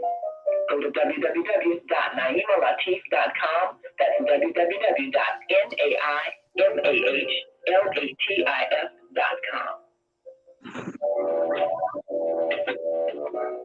Hi, I'm Naima Latif. Join me and my co-host Kareem Hamid every Wednesday morning, 7 a.m. to 9 a.m. on the Female Radio. We explore that relationship that is the foundation for our society, the relationship between men and women, husbands and wives. Join our discussion and clear broken family ties and rekindle our community. Listen online at www.blogtalkradio.com/the-female-solution. Call in 515-205-9025. Press 1 to speak to our host. Or you can join us live on Facebook at www.facebook.com/the-female.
And where you're calling from and what's your comment. 773-817. You're live on the Female Solution. You might want to unmute yourself so that we can hear you. 773-817. Okay. Yes. Can you hear me? Yes, loud and clear. Go ahead. Okay. Wonderful. I almost didn't know my own phone number. I'm doing some writing. My name is Brenda Cherise, and I thank very much Naima Latif. I think the programming that you do is all of the hosts do an excellent job of helping bring enlightenment, hope, encouragement to those of us that have been blessed to be the females of this earth. Amen. And I just want you for all that you do. Thank you. Thank us. Thank you. Thank you so much. You're certainly welcome. Thank you so much. I happen to be the caretaker of my mom. And as you were saying earlier in the show, Ms. Tyson, the earlier that hospice is given, the better. I have my mom, who is now 95, that was put in hospice 2.5 years. Oh, wow. Wow. And Yes. She had pulmonary embolisms, and they were just saying, hey, it's not going to happen. So I'm here to tell you prayer, good care, and I just think the love of family and caretakers makes a huge, and there has stigma in our community, and I'm thinking of the Black community, to be very specific. In our community, this is a death sentence. I'm here to tell you it does not have to be, and I do believe that early intervention is very important. Now, next thing, because we are culturally differently than other communities.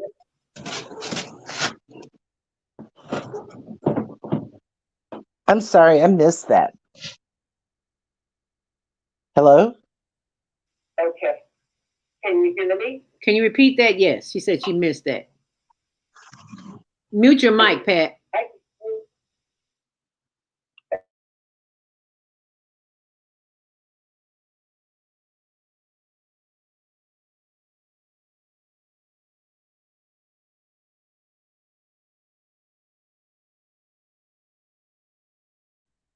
I can't hear anything. Okay. There it is. Okay, go ahead. She can hear you now. There's an African American or two African American hospice companies and I think their approach is a little different. And I would encourage anyone that is at that point where it is early intervention that they might want to call Lionheart Hospice.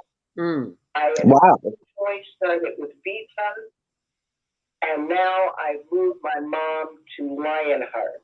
And I don't know if I give that number, but care, it's an acculturation difference.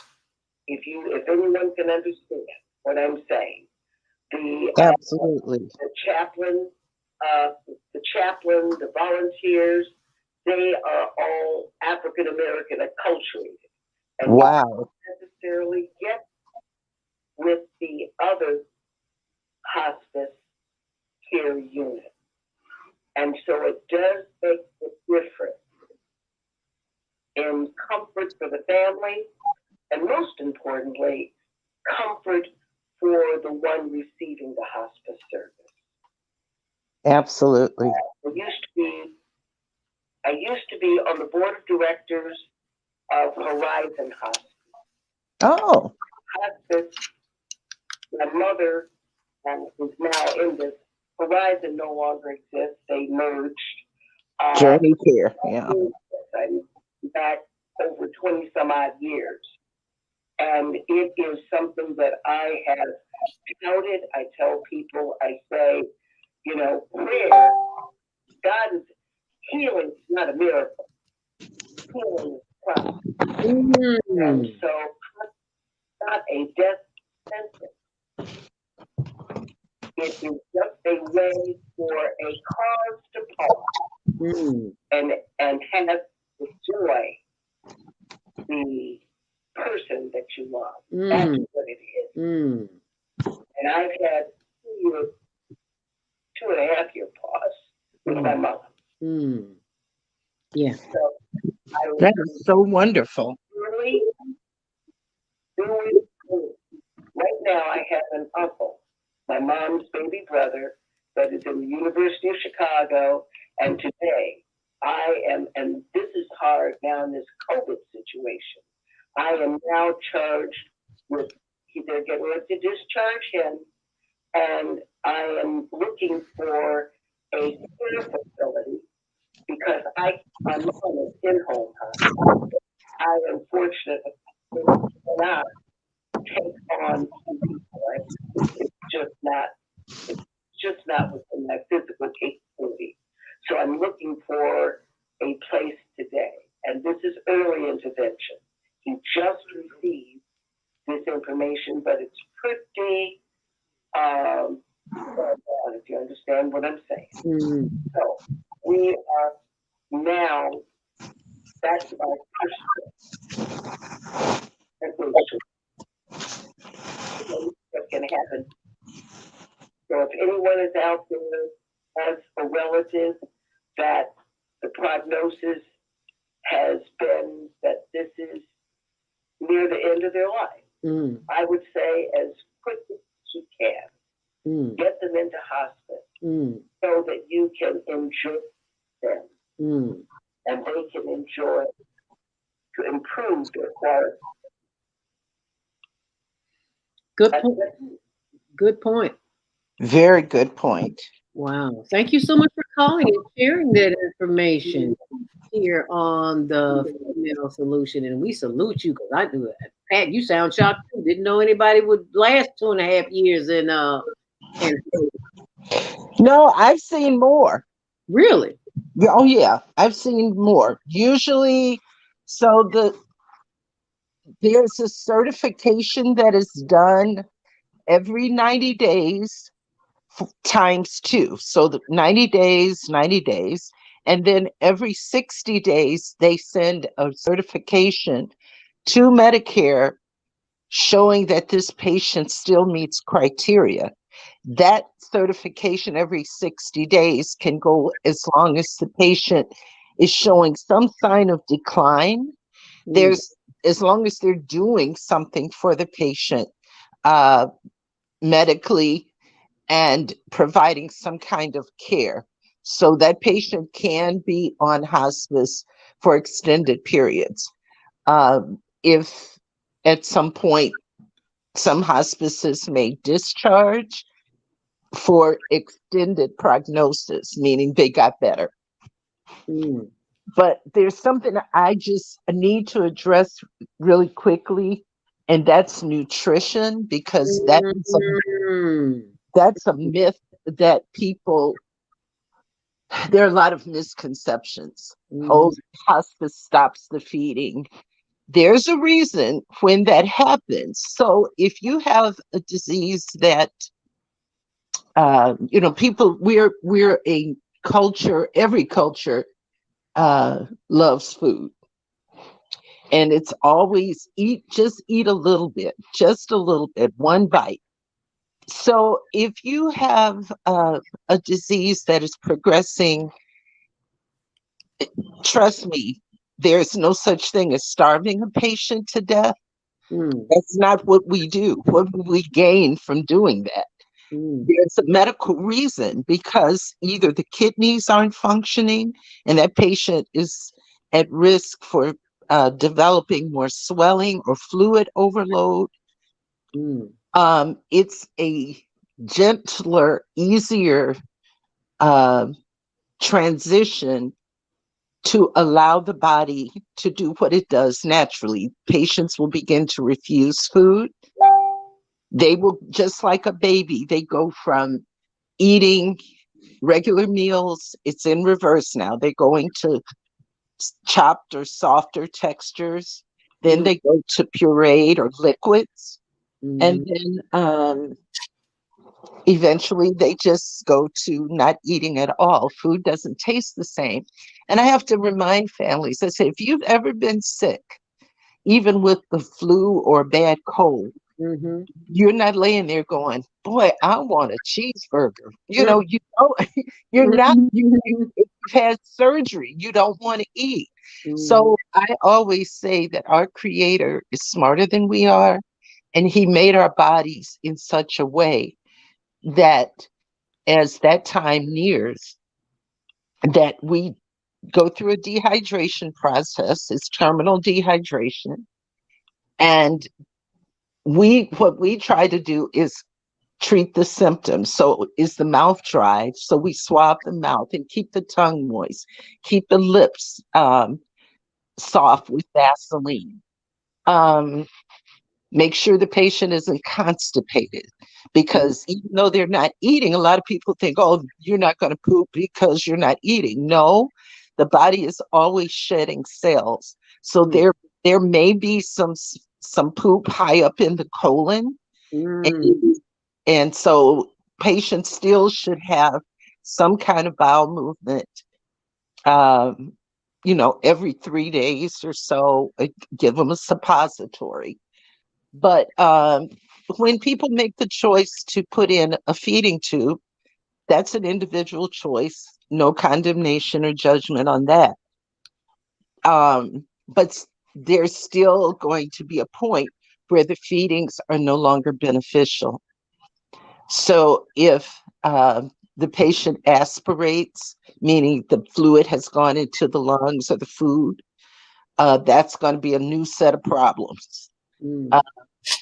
So it's just something I wanted to address. Everyone feels about different ways about feeding. With my mom, absolutely not. I knew her wishes. We had that talk, and advance directives are so important. You don't want people to make decisions for you and not know what your wishes are.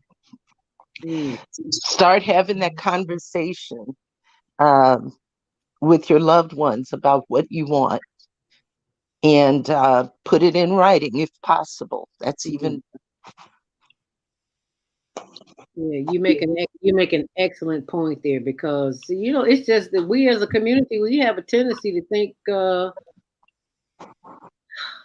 just wait till it happens, and we just don't prepare. So as Iyanla Vanzant would say, until today. Because if you just joined in, you're listening to the conversation between myself and Patricia Tyson, veteran hospice nurse, and we're tearing down the myths and misconceptions about hospice and how it can really, really benefit the quality of your life. So I want to thank you, Patricia, for coming on and sharing this information. We've got another 8 minutes or so, because at the 9 o'clock hour, we start the Family Empowerment Hour with executive producer Naima Latif. And it is in those conversations that we need to talk about the things that we need to talk about. And this is one of those things. So thank you for bringing that to our attention. What are some of the things that families can do when they see that a family member is headed down that direction? And I want you to think about that for just a moment as we take another call. 708-431. Did I take this call? 708-431. You're live on the Female Solution. Good morning.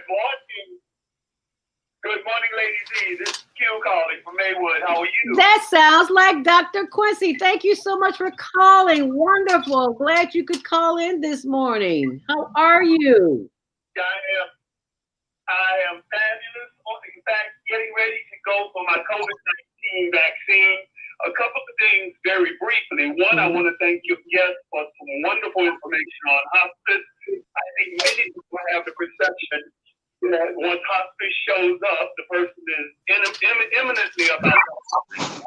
That's not the case. So I do thank her for that. Secondly, I want to encourage a listening audience to strongly consider getting the COVID vaccine when it's available. A lot of people are afraid, I understand, but they didn't want to wear a mask, they don't want to, and we've lost 400,000 Americans. That's a lot of people to lose. Almost every family I know has been affected. And so we have to realistically look at if a vaccine is available and will make a difference, then you need to get it for your sake and your family's sake. You'll still have to mask and still have to wash your hands because we don't know if you can be a carrier. However, at least you'll have a certain immunity to it, and there's a new strain out that's more virulent than the strains that were already out. Yes. Yes. Thirdly, it's King Day, and I couldn't help but think when I saw the riot at the Capitol, what would he think about America, the state we find ourselves in at this current time? They're having to basically Washington, D.C. an armed camp so that the new president can be inaugurated. That's insane. Yeah. But that's where we find ourselves. Yeah.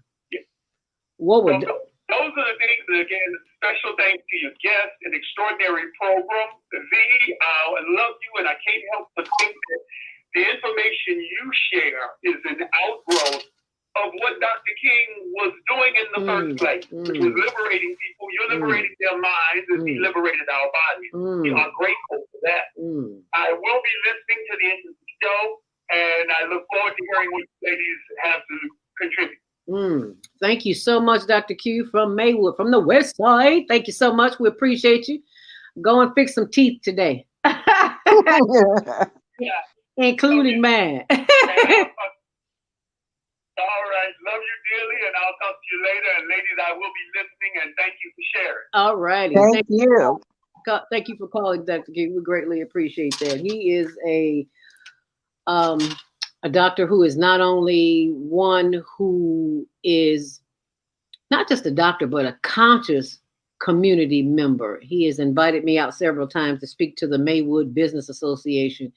And this is a group of people who are following in the footsteps of Dr. King and doing the work, continuing to do the work of Dr. King. We celebrate this Dr. Martin Luther King Jr. legacy the whole weekend.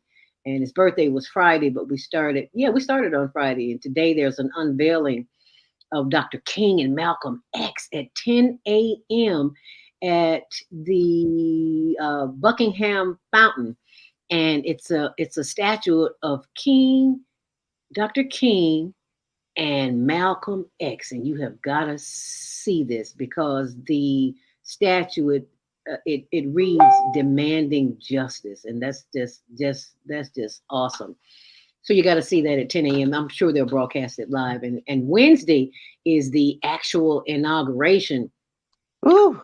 The new president. Yes, it's Wednesday, Pat. So we got some closing things that we need to get done today. I'm wearing my pearls. Yes, at the latest. So thank you so much for participating in this. I see Dr. Spirituality is back on the Schoolhouse. Did you have a comment, Spirituality, that you wanted to make before we're off the air, like 3 minutes? Patricia, you want to give us a closing thought? Sure. I do want to say real quickly that one of the most terrible things that I've heard from people is the misunderstanding about morphine or opioids. Hospice kills people. No, why would I do that? I don't even know. But they don't understand the benefits of using narcotics such as morphine or Dilaudid. And Dilaudid or morphine are wonderful. Given in small doses, we are trained to monitor, and it's given as needed. If it's not needed, don't give it. But if you have a disease that is painful, Tylenol just isn't going to cut it. Norco isn't going to cut it. But morphine is a wonderful medication if it's given as soon as at the first sign of pain, or Dilaudid, depending on what your physician prescribes. Just a drop or two is all that's needed to get that pain under control in most cases. It also helps the breathing. So it's something that we use because we understand. And unless someone has taken courses in pharmacology, they may not understand the rationale behind this. So there is a reason for it. And we encourage loved ones to be comfortable, talk to your nurse, talk to the hospice medical director, and try to get an understanding about the medications that we use. That's the main thing I wanted to address lastly. Yeah, because we always hear that, we hear stories because we're uninformed. We really don't know what's going on. And it's just so delightful to hear it from a professional, because we hear all these stories and we go back and repeat them. And it's like we're steady giving out bad information. Absolutely. So thank you for sharing that information with us here today. Thank you for having me. Thank you for coming on and sharing this information, because people need to know. We need to know. We need to be informed. We need the right information. We need information straight from the, nurse's mouth, not the horse's mouth, but from the nurse's mouth, who's the right hand to the doctor, because the nurses have much more activity with the patients than the doctor ever will. They just come by. It's the nurses who do all the work. So I commend you. Congratulations on all your years of service of doing the world, and you do it so well. And thank you. Thank you for being my friend of I don't know how many years, and that's right about now. But long time. Here, girl, since high school. That's since high school. Yes, we are Martin Luther King Jaguars. Martin Luther King Jaguars. Yeah, I forgot we went to King High School. How can I forget that? Have you been by the school lately? Have you seen what they're doing over there? No. I have not either, and I have got to get over there. I usually try to keep a check on what's going on at King High School, but I'm sure today there are lots of activities going on, because we were there the first year that it opened. Yeah. First class in. Yeah, first class in and first class out. How cool is that? So thank you, Patricia Tyson, hospice nurse, who is doing all that she can to make the transition better for those who are transcending, leaving this body and moving on to another level of existence. If people will have questions, can they contact you, Patricia? Well, I can just refer them to my hospice agency. That's probably the easiest, through VITAS, and that's 312-997-7200. But you have choices. Do your research. Like the other lady mentioned, there was Lionheart, there's Journey Care, there are choices out there. You don't have to be pushed into any particular hospice. Choose wisely. And there are people who didn't even know a hospice existed. So thank you so very much for sharing that information. I will talk to you later on today, because we've got a project we got to complete. So thank you so much. Thank you. And we will see you next time around. So thank you, and for being the comforter. I like to use that word. Yes. The comforter, because we need that. So thank you, Pat. We appreciate you. You're welcome. Thank you. All right, and we'll chat later. Bye-bye. Bye-bye. So I want you to hear, if you are on the switchboard and you want to make a call, you want to comment, you need to press the number 1 right now, because at 9 o'clock, the switchboard will cut off and you will not be able to speak. So 515-605-9325, press 1 to speak. As we listen to the close. Kenya, Asante, Israel, Sudan, Pakistan, Shukriya, Afghanistan, Tashakur, Saudi Arabia, Shukran. Assalamu alaikum wa rahmatullahi wa barakatuh. Thank you. And may peace be upon you, and the mercy of God, and God's blessings.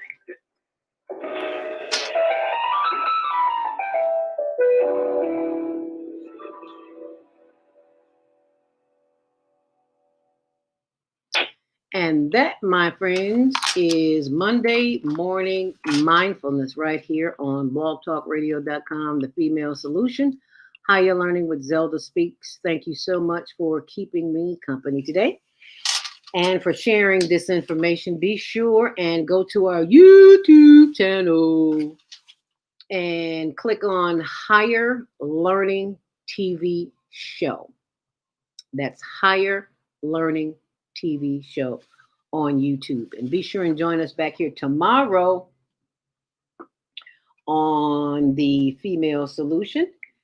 Let's talk about it with Ma'ika.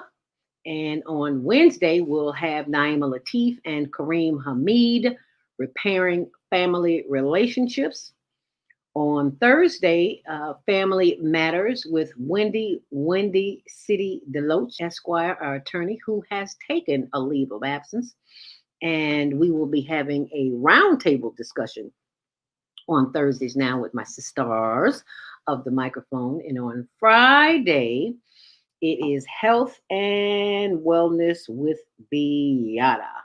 And she always has a wealth of information. If you did not see last night's show, Soul Purpose Healing, she has a show on Friday nights and Friday mornings from 7 until 9 a.m. Central Standard Time. And then on Sunday evening from 7 until 9 p.m. And that is on blogtalkradio.com, the Soul Purpose Healing. It's Soul Purpose Healing. blogtalkradio.com, Soul Purpose Healing. And that's SOUL, Soul Purpose Healing. And then on, it's also on Facebook.com, Soul Purpose Healing.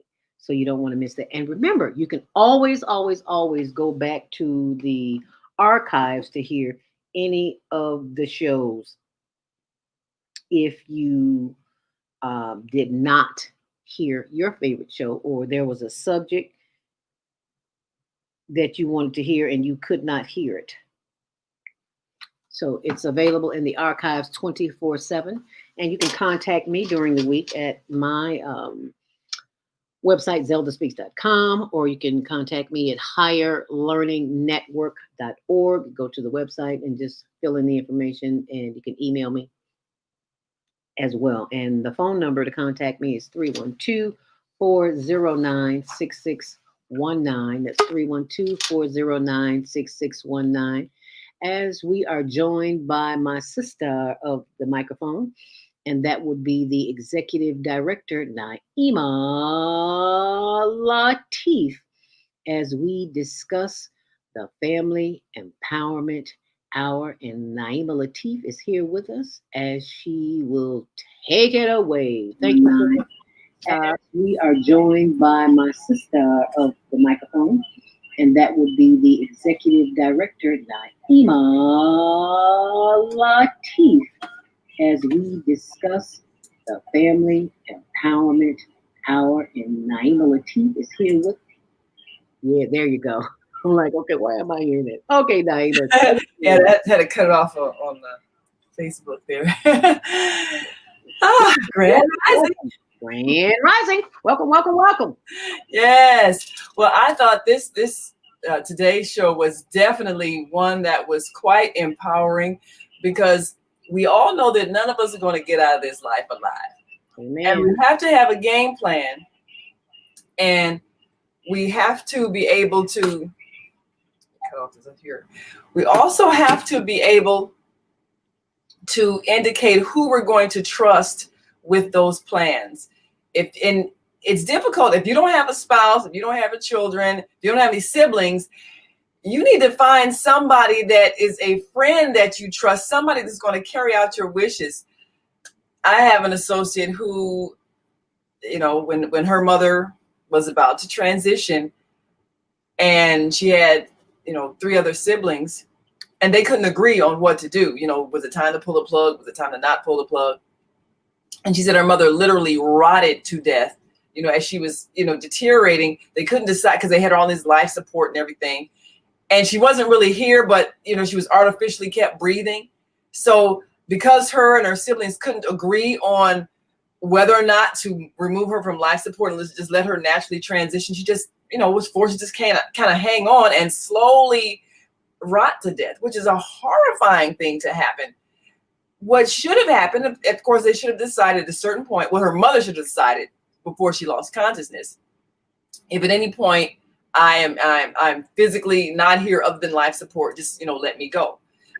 But you need to make that decision while you're in right mind, and you need to appoint somebody as your healthcare power of attorney. If you're widowed or not married, you need to appoint someone to make that decision that you trust among your children or siblings or somebody, because to leave it in the hands of the hospital, they're going to just use up all your insurance, taking care of you, keeping you alive until you don't have any more insurance money. Then they'll let you go.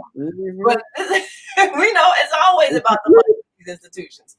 So you have to have a plan for your life and your transition from life, because you are going to transition. And it may or may not be when you get up in age. It could be at any point in time. The mistake we make is not planning for what is inevitable because we don't want to face it. And that's what we have to fix inside our own minds. We have to stop being afraid of the transition back to the non-physical, because we came from a non-physical realm. We're just going to return there as soon as we get done with these bodies and the work that we came here to do. But if we don't have the right perspective about it, we're going to not address it, not plan for it, and then it'll be a mess when we finally leave here. And I don't know if you remember what happened when James Brown, the great singer, loved James Brown. Say it loud. I'm black. Hey, James Brown transformed our society with his music, but his personal situation was a little bit unclear. He had various partners in life that he dealt with, and so it was unclear, okay, who's the legal spouse, who's the girlfriend, who's whoever, who's the sibling, who's the actual daughter, who's the goddaughter, whatever. But he had a lot of different people that wanted to claim that they had the authority to decide what should happen to his remains, and as a result, his remains remained unburied for a long time while they disputed it, because his relationships were unclear. And you don't want that. You don't want to be held up in a casket for a long time, or whatever the case may be. Nobody can decide who's responsible for burying you, or, should you be cremated. You don't want to leave a mess. And then if you're sick for a long time, you don't want to leave it questionable as to when it's time to let you go. Because if you get to that point where you are in hospice, there is a point, medical science has, where they're not really sure if someone's alive or dead. They say, well, okay, when your brain stops, but you have some places, they'll just keep you there until the family officially says you may remove them from life support, because someone has to make that decision. And if you don't have that person designated, then you're going to have some problems, and you can end up with the person's medical bills, all kinds of things. So a good part of estate planning is planning your departure, whether or not you have insurance policies that are going to cover your costs for health care, cover your costs for burial, cremation, or whatever you decide to do. But decide, that's the biggest thing. And so much of our lack of empowerment comes from us not planning, first of all, what we want done to our physical bodies. And then what do we want done with our material goods that we've accumulated? And sometimes that gets to be a big mess, and families fight over that. And then you got to pay lawyers and go to probate. There's so many ways to handle those things before you leave here. And when we don't want to talk about the fact that we're going to leave here, we leave behind a mess. Mm-hmm. And usually when we do that, then it's unclear who's supposed to be responsible for your things, who's supposed to be responsible for you. And then we end up fighting, and so many families fall out after someone passes away who didn't leave instructions. So this is a critical thing. Also, I want to say, we talk a lot about on our Wednesday shows and our Thursday shows about family relationships, marriage and family. I'm sure I've told this on one of my shows before, so I'm repeating myself. It's not Alzheimer's. I'm just, saying this again. But when my when my husband transitioned, the doctor said, how do you want it handled if his heart stops? And you can decide either to resuscitate them or not resuscitate them. He said, I definitely want, when I'm gone, let me go. Do not keep me hanging on here. So as his legal wife, I was the only one who could sign the do not resuscitate order. And the girlfriend can't do it, the live in, and you got to have some paperwork and that, because that's a life and death decision. So if you are not legally married, you need to have someone officially as your healthcare power of attorney who can make that decision. Don't just figure, oh, somebody will figure it out.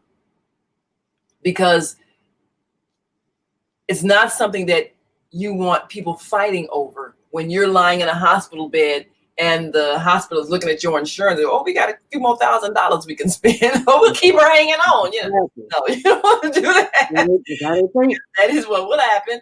It is a business. It's a business, and you got to know it's a business. And if you got money to pay for you to sit there hooked up to machines, your brain is dead, your soul is trying to let your body go and so it can go on, and you still holding on to it because the hospital want to get paid every last penny they can out of your insurance policy, you can avoid that by just making the decision right now while you're of sound mind and body. Put it in writing, whoever person is. If it's not your spouse, then it needs to be somebody that you designate. And this is the importance of having that paperwork. One of the things that we talked about is the fact that a marriage license is a contract with the state. Now, there were years ago, people didn't have to do all this to get married. The family said, okay, you marrying her, you marrying him, okay, you're married. That's fine. But now we've got into a whole lot more governmental management of affairs and designating who's responsible for what. Well, your marriage license basically designate who is responsible for your remains. So you can love that girlfriend, you can love that boyfriend, but they can't make any decisions about you if you don't have papers, and that's just it. So figure out do you trust this person enough to have your life in their hands? That's the decision you're making when you decide to marry. Because when you don't, and you don't have any other paperwork to decide, then you leave it open and you leave a big mess.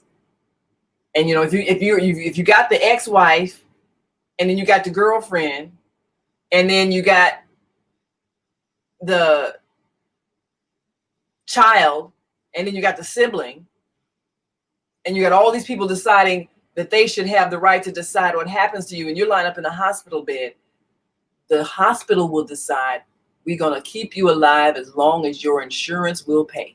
Yep. And then if you don't have any insurance, we can let you go. We get no money. Yep. So you need to have the decision made. And it has to do with making sure you give the person you trust the legal right to decide once you reach a point where you cannot decide. And when you lose consciousness, then whoever you have designated, they have to make the decision. Our friend Minister Cynthia, she tells this story all the time about, I think she was in a coma for 6 months and her husband was sitting right there. He waited because, he's the one who could decide, okay, pull her off, keep her on.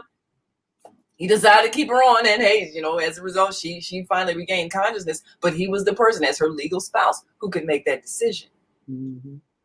So you need to make a decision on who you're going to leave your life in the hands of, just in case you should get to the point where you lose consciousness. There was a point, I guess the last couple of days of my husband before his transition, he could not speak. I had to we had to kind of do a telepathic thing. I had to tell people what he wanted. I had to sort of interpret what he thought because he had lost the ability to speak. The cancer had spread, I think to his brain, all whatever, and he couldn't talk anymore.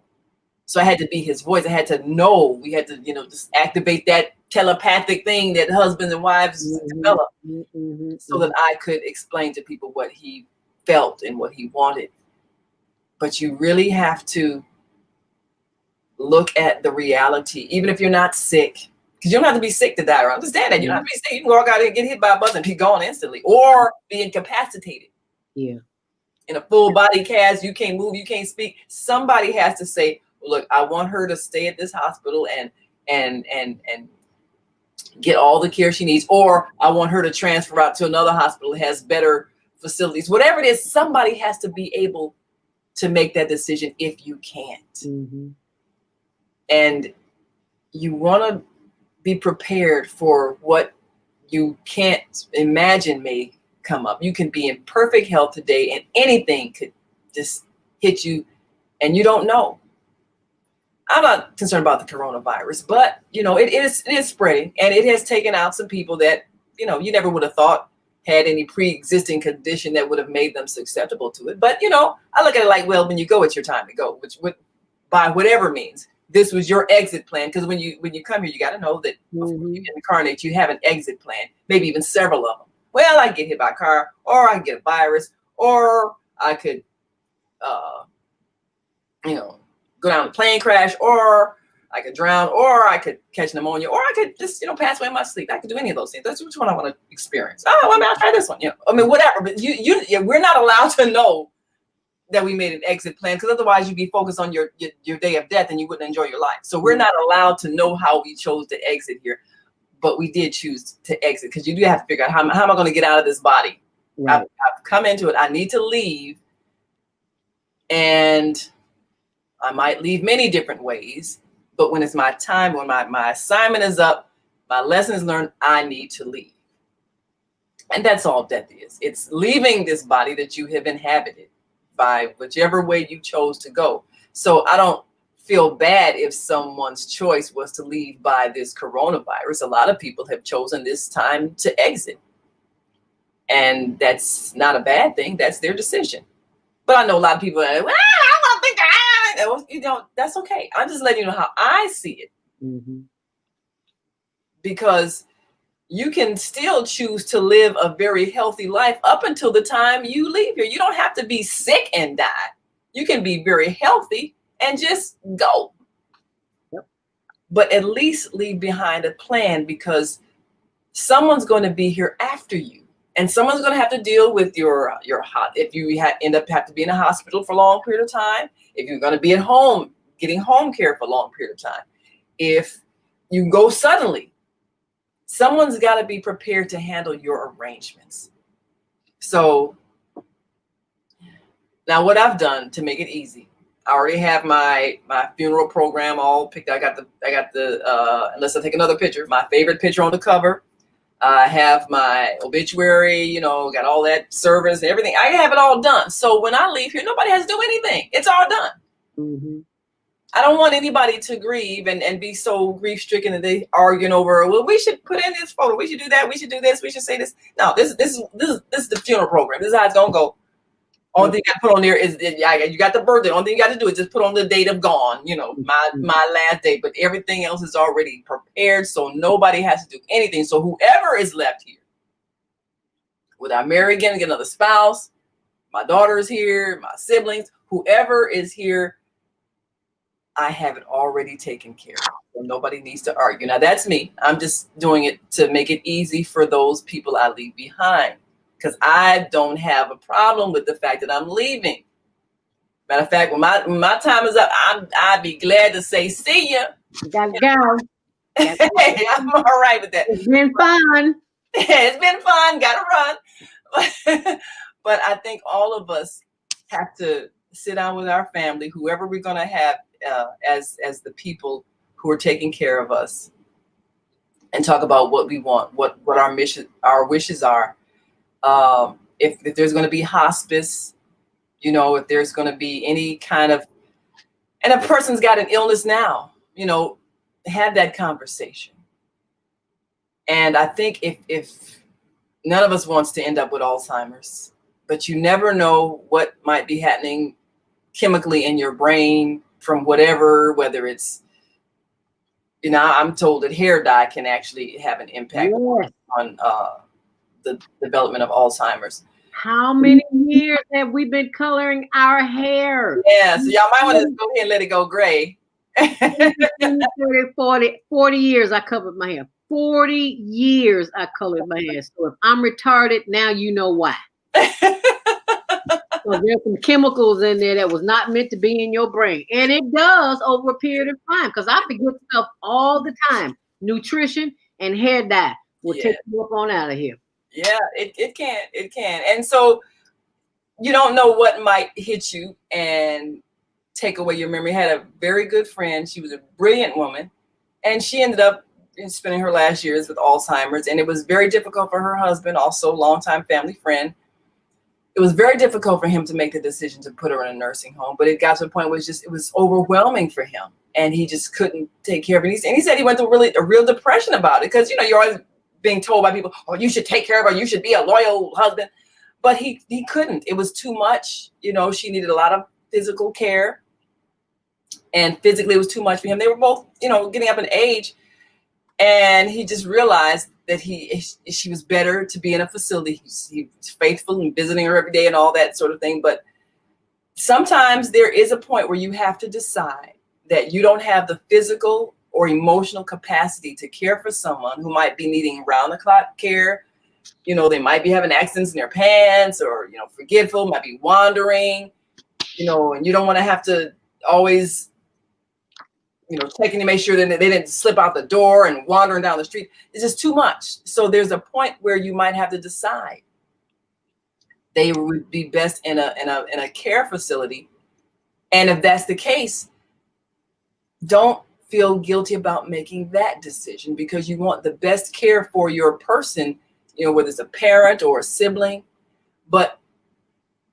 or a spouse, but whatever the case may be, make sure that the people who are in that facility know you, see you, understand that you care, and that you are checking up. Because if the people who never had anybody visit them, they don't get the best care. Because, you got, just like hospitals, you got nurses, they got a bunch of patients. They're trying to, manage. They're going to give the care to the person who they know their family members are going to be there, and say, "Oh, did you comb their hair? Did you bathe them? Did you change them? Oh, you didn't? What are you doing?" So they're going to make sure those people get the care.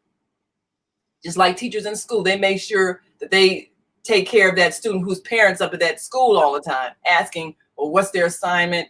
Well, what is it they're supposed to be learning? Why they get this grade? Those teachers are going to make sure they pay attention to that student, as opposed to the one whose parents never show up, don't even show up to pick up the report card, don't care if they flunk.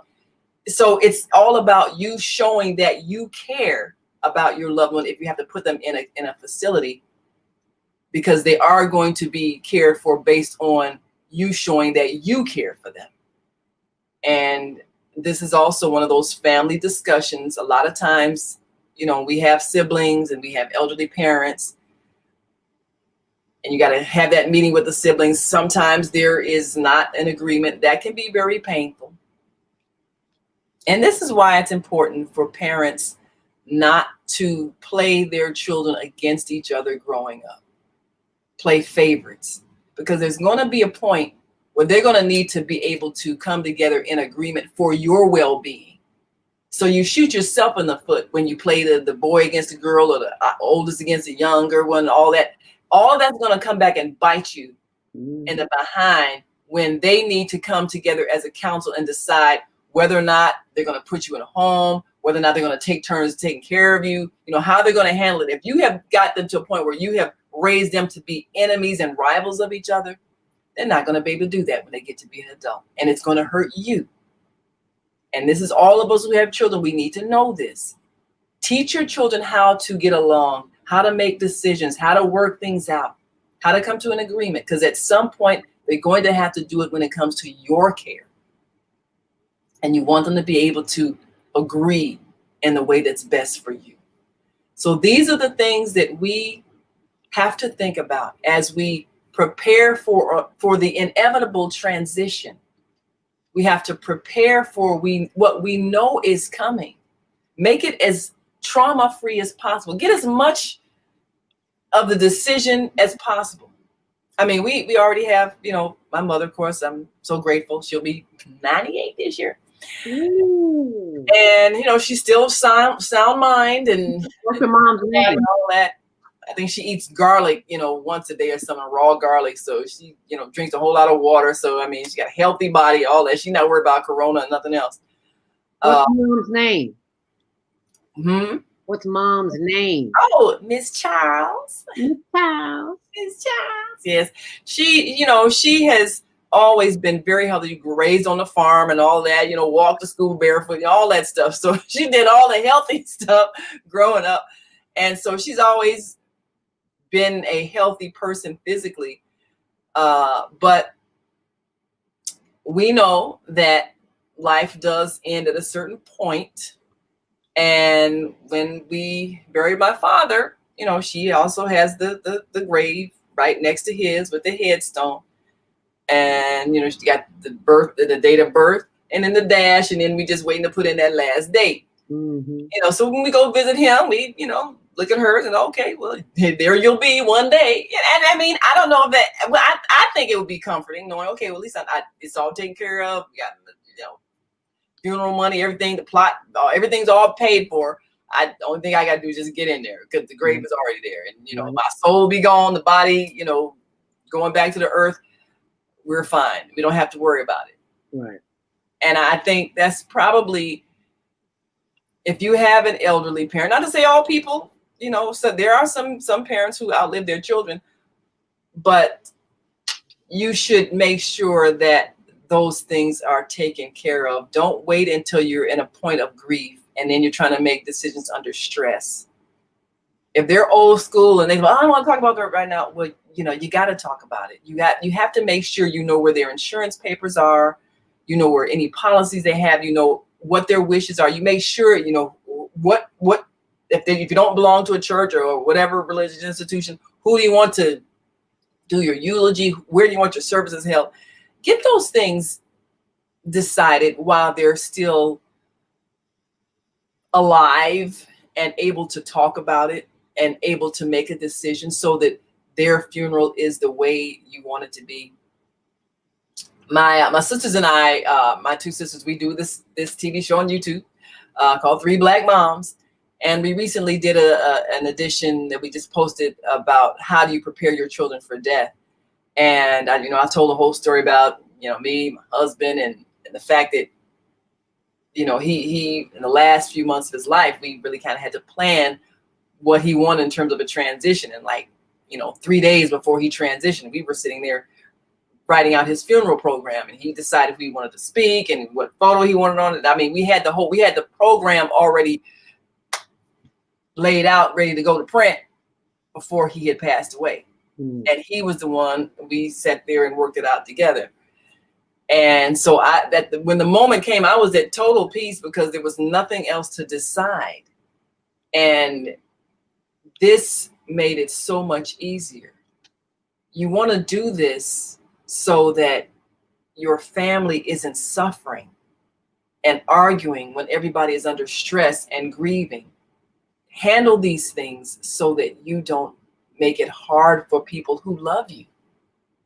Because when they're in a state of grief, they're not going to be as rational. And some people handle grief better than others. So for the sake of the peace of your family, plan your health care should you need long-term care. Decide who you want to carry out those wishes and plan your celebration of life once you transition so that no one has to be in conflict about it. That's the best thing you can do to empower yourself and empower your family. And if you do that, you just make life a whole lot easier for a whole lot of people because it does not have to be as stressful as it will be if you wait until the last minute to do something. And the time to do it is now while we are healthy, while we have our, what someone may question as our sanity.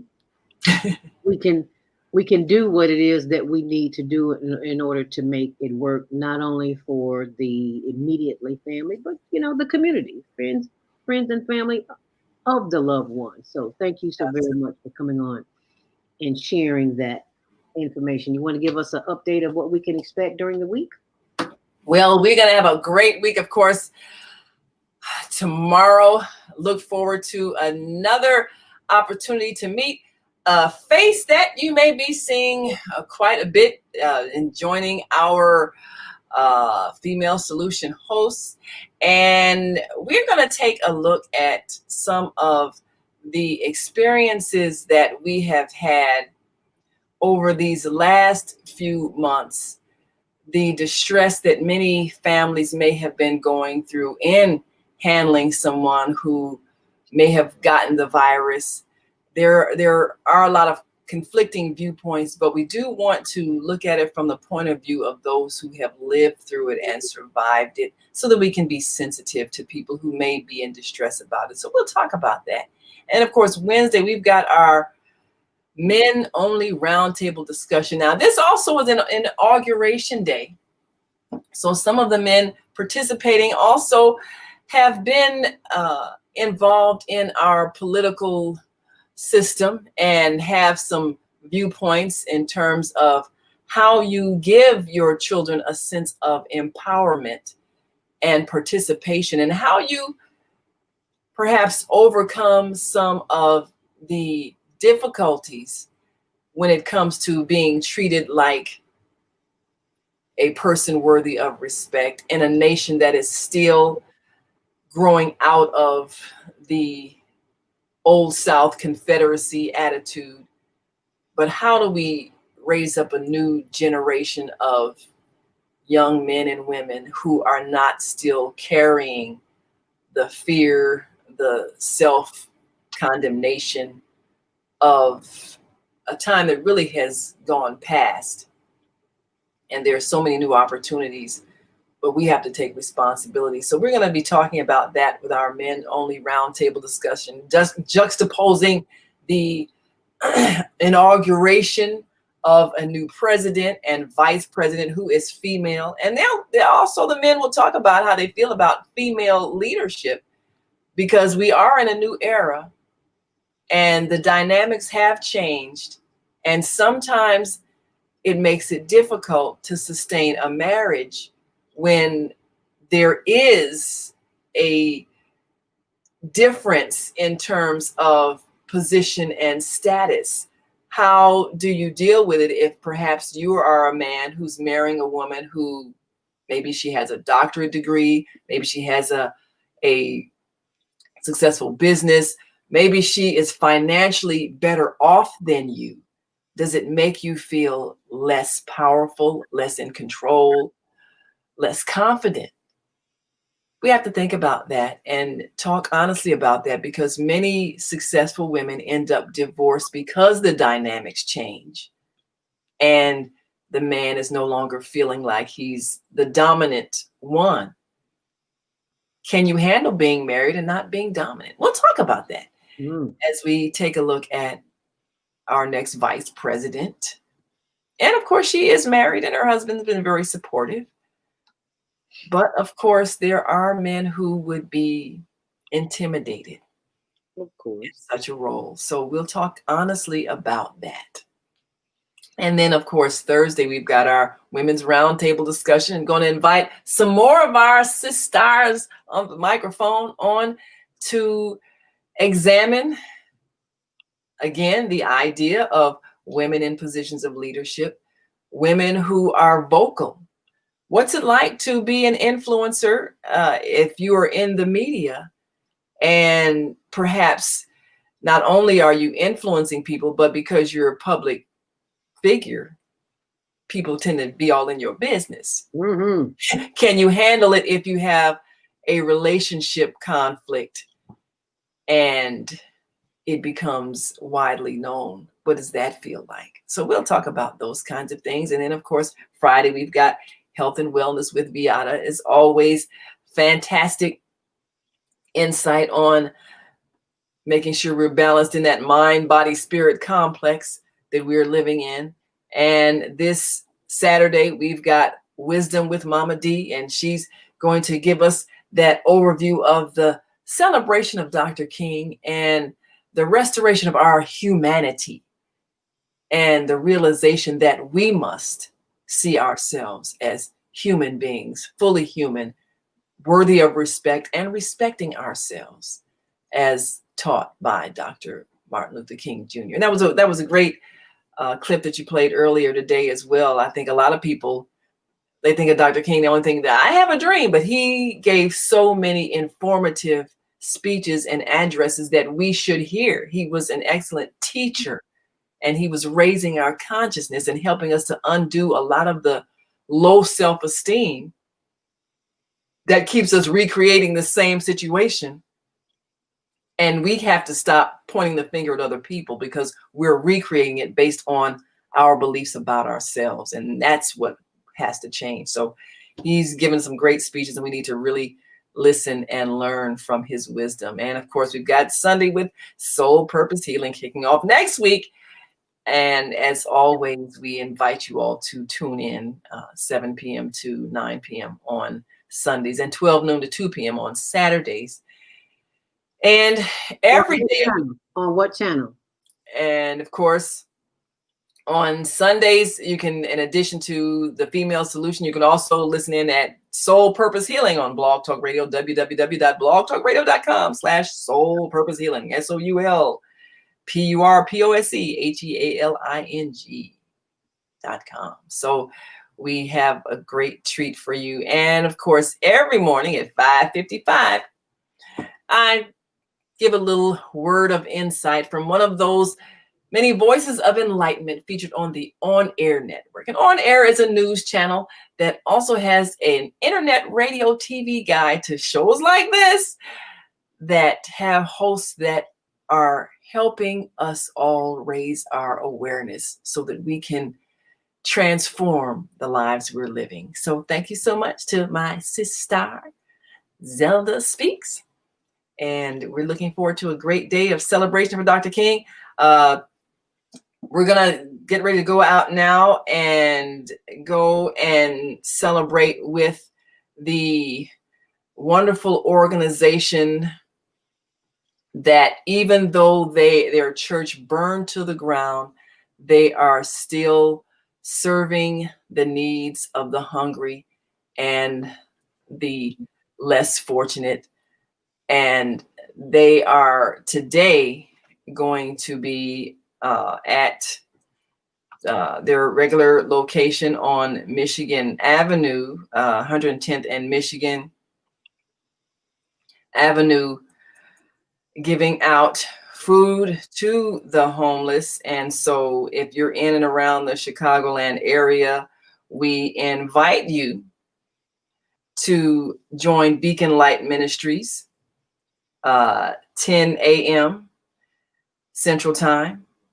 They will be continuing. This is, of course, their 1 year anniversary of when their church burned down, and they're still standing strong and having a food giveaway, and also coats, face masks, and socks.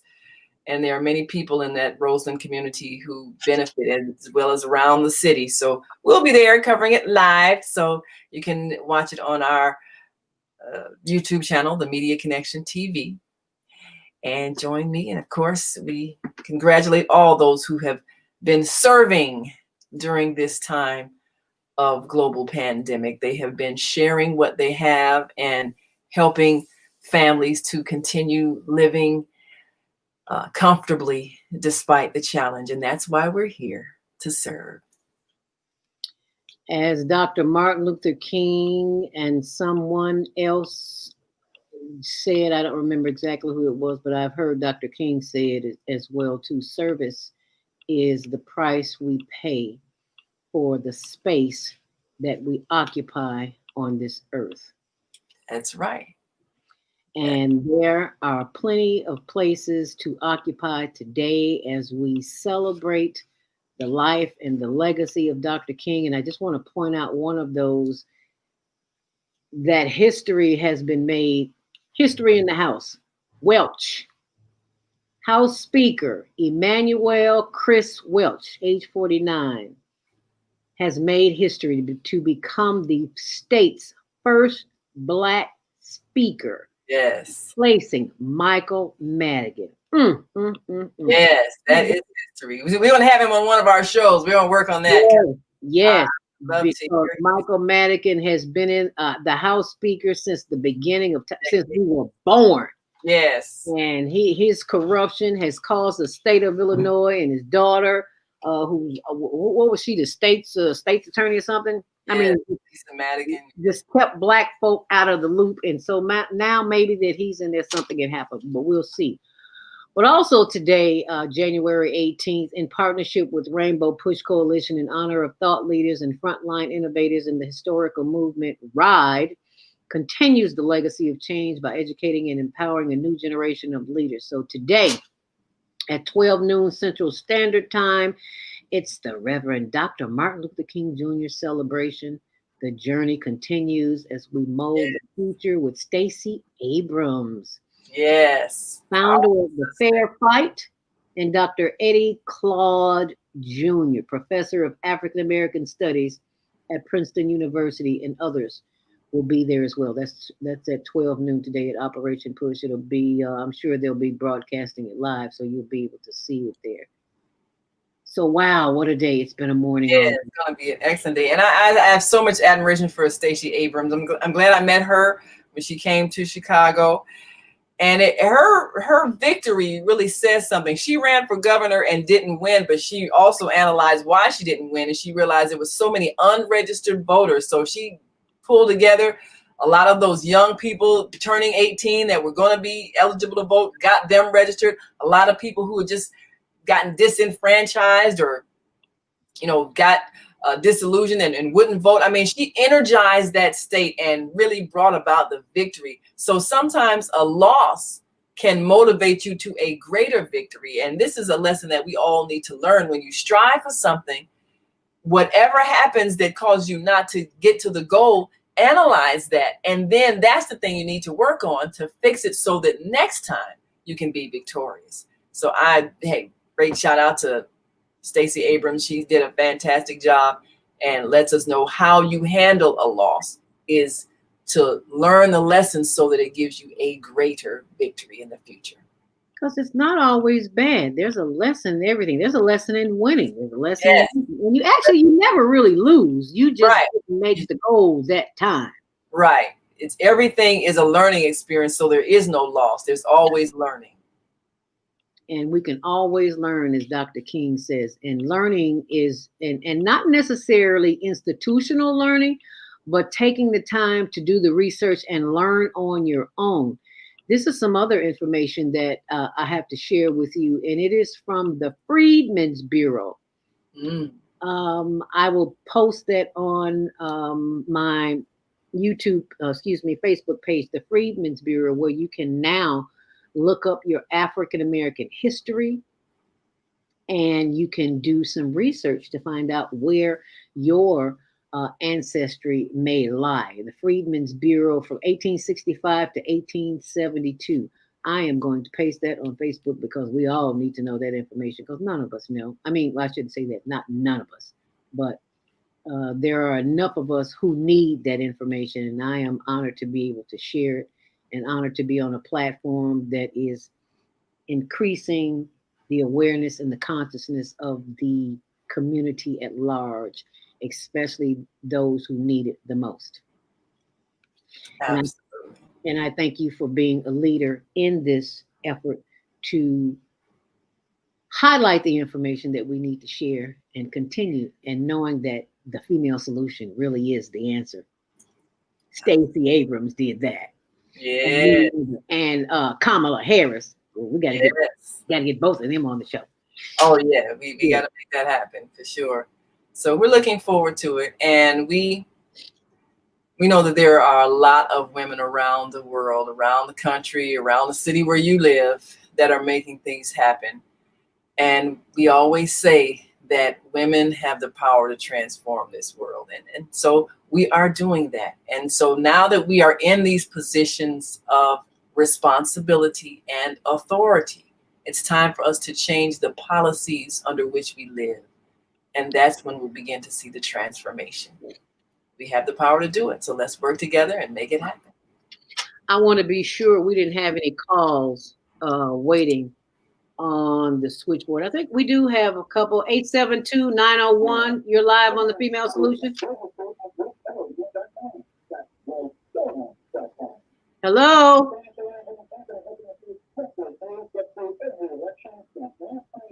Okay, I don't know what that was about, but I think we are going to end the show. We want to thank you so very much for taking the time to listen to this broadcast, to get this information, and not keep it to yourself, but share it, because each one teach one. And this is a learning lesson for all of us to continue the work of Dr. Martin Luther King Jr. Oh, and please, please go to my blog and read it, Zelda, Zelda Robinson.wordpress.com. I wrote a salute to Dr. King, but it also talks about why Dr. King was killed. It was not his civil rights actions, but his economic policy upset the powers that be.